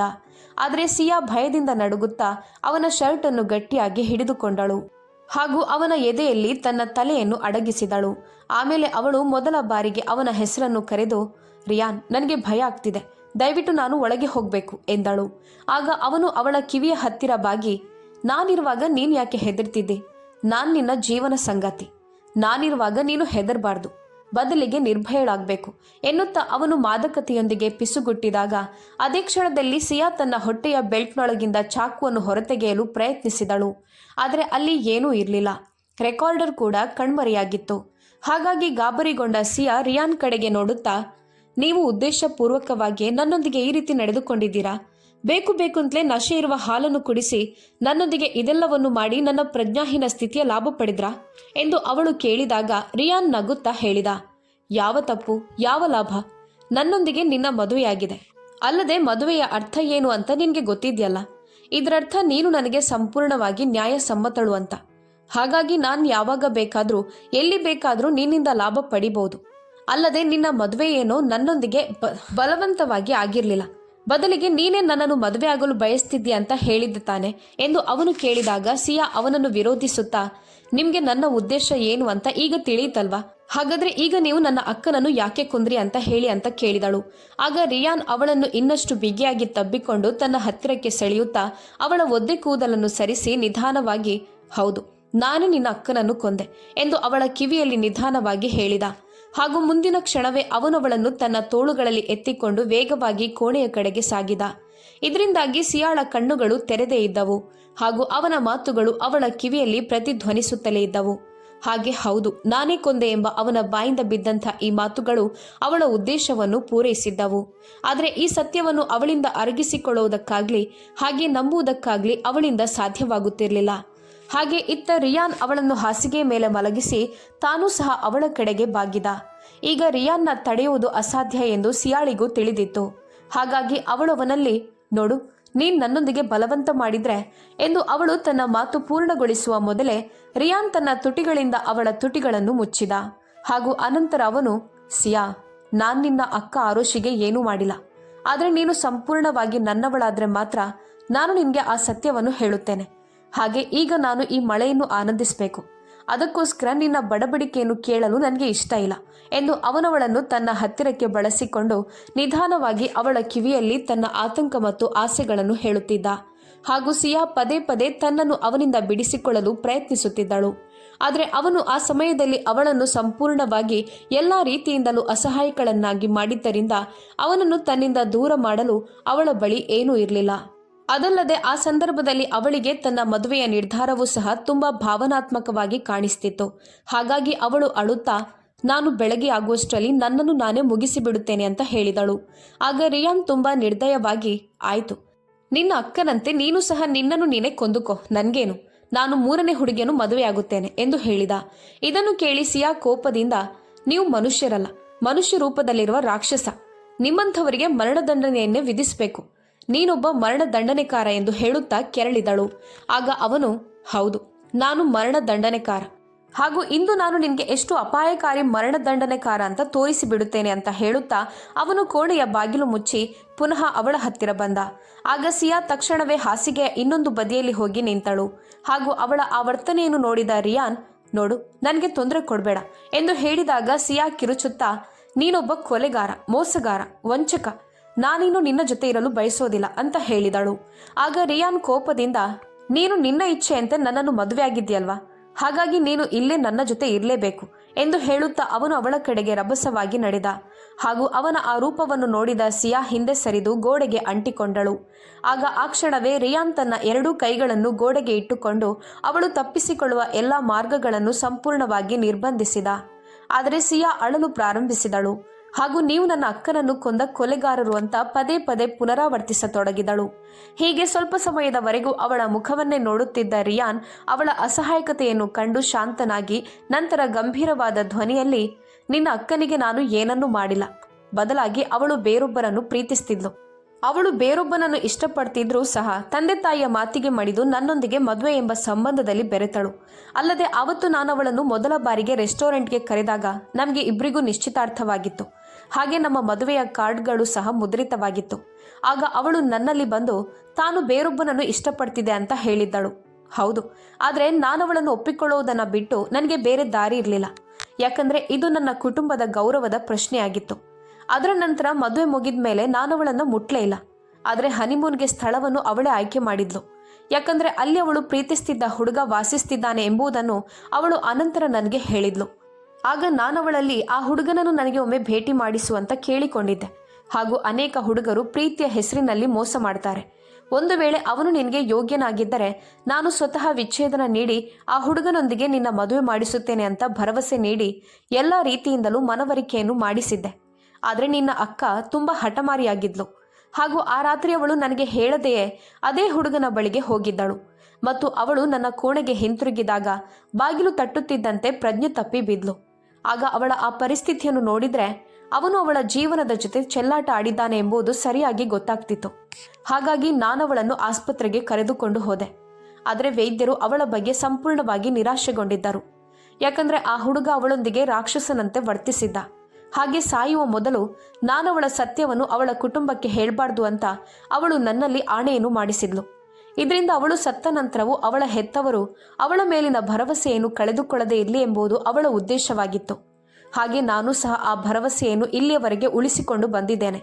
ಹಾಗೂ ಈ ಸತ್ಯ ಎಲ್ಲಿಯೂ ಹೊರಗೆ ಬಾರದಿರಲಿ ಎಂಬ ಕಾರಣಕ್ಕಾಗಿ ಮರಣೋತ್ತರ ಪರೀಕ್ಷೆಗೂ ನಾನು ಅನುಮತಿಯನ್ನು ನೀಡಲಿಲ್ಲ ಎಂದು ಹೇಳುತ್ತಾ ರಿಯಾನ್ ದೀರ್ಘವಾಗಿ ಉಸಿರೆಳೆದ.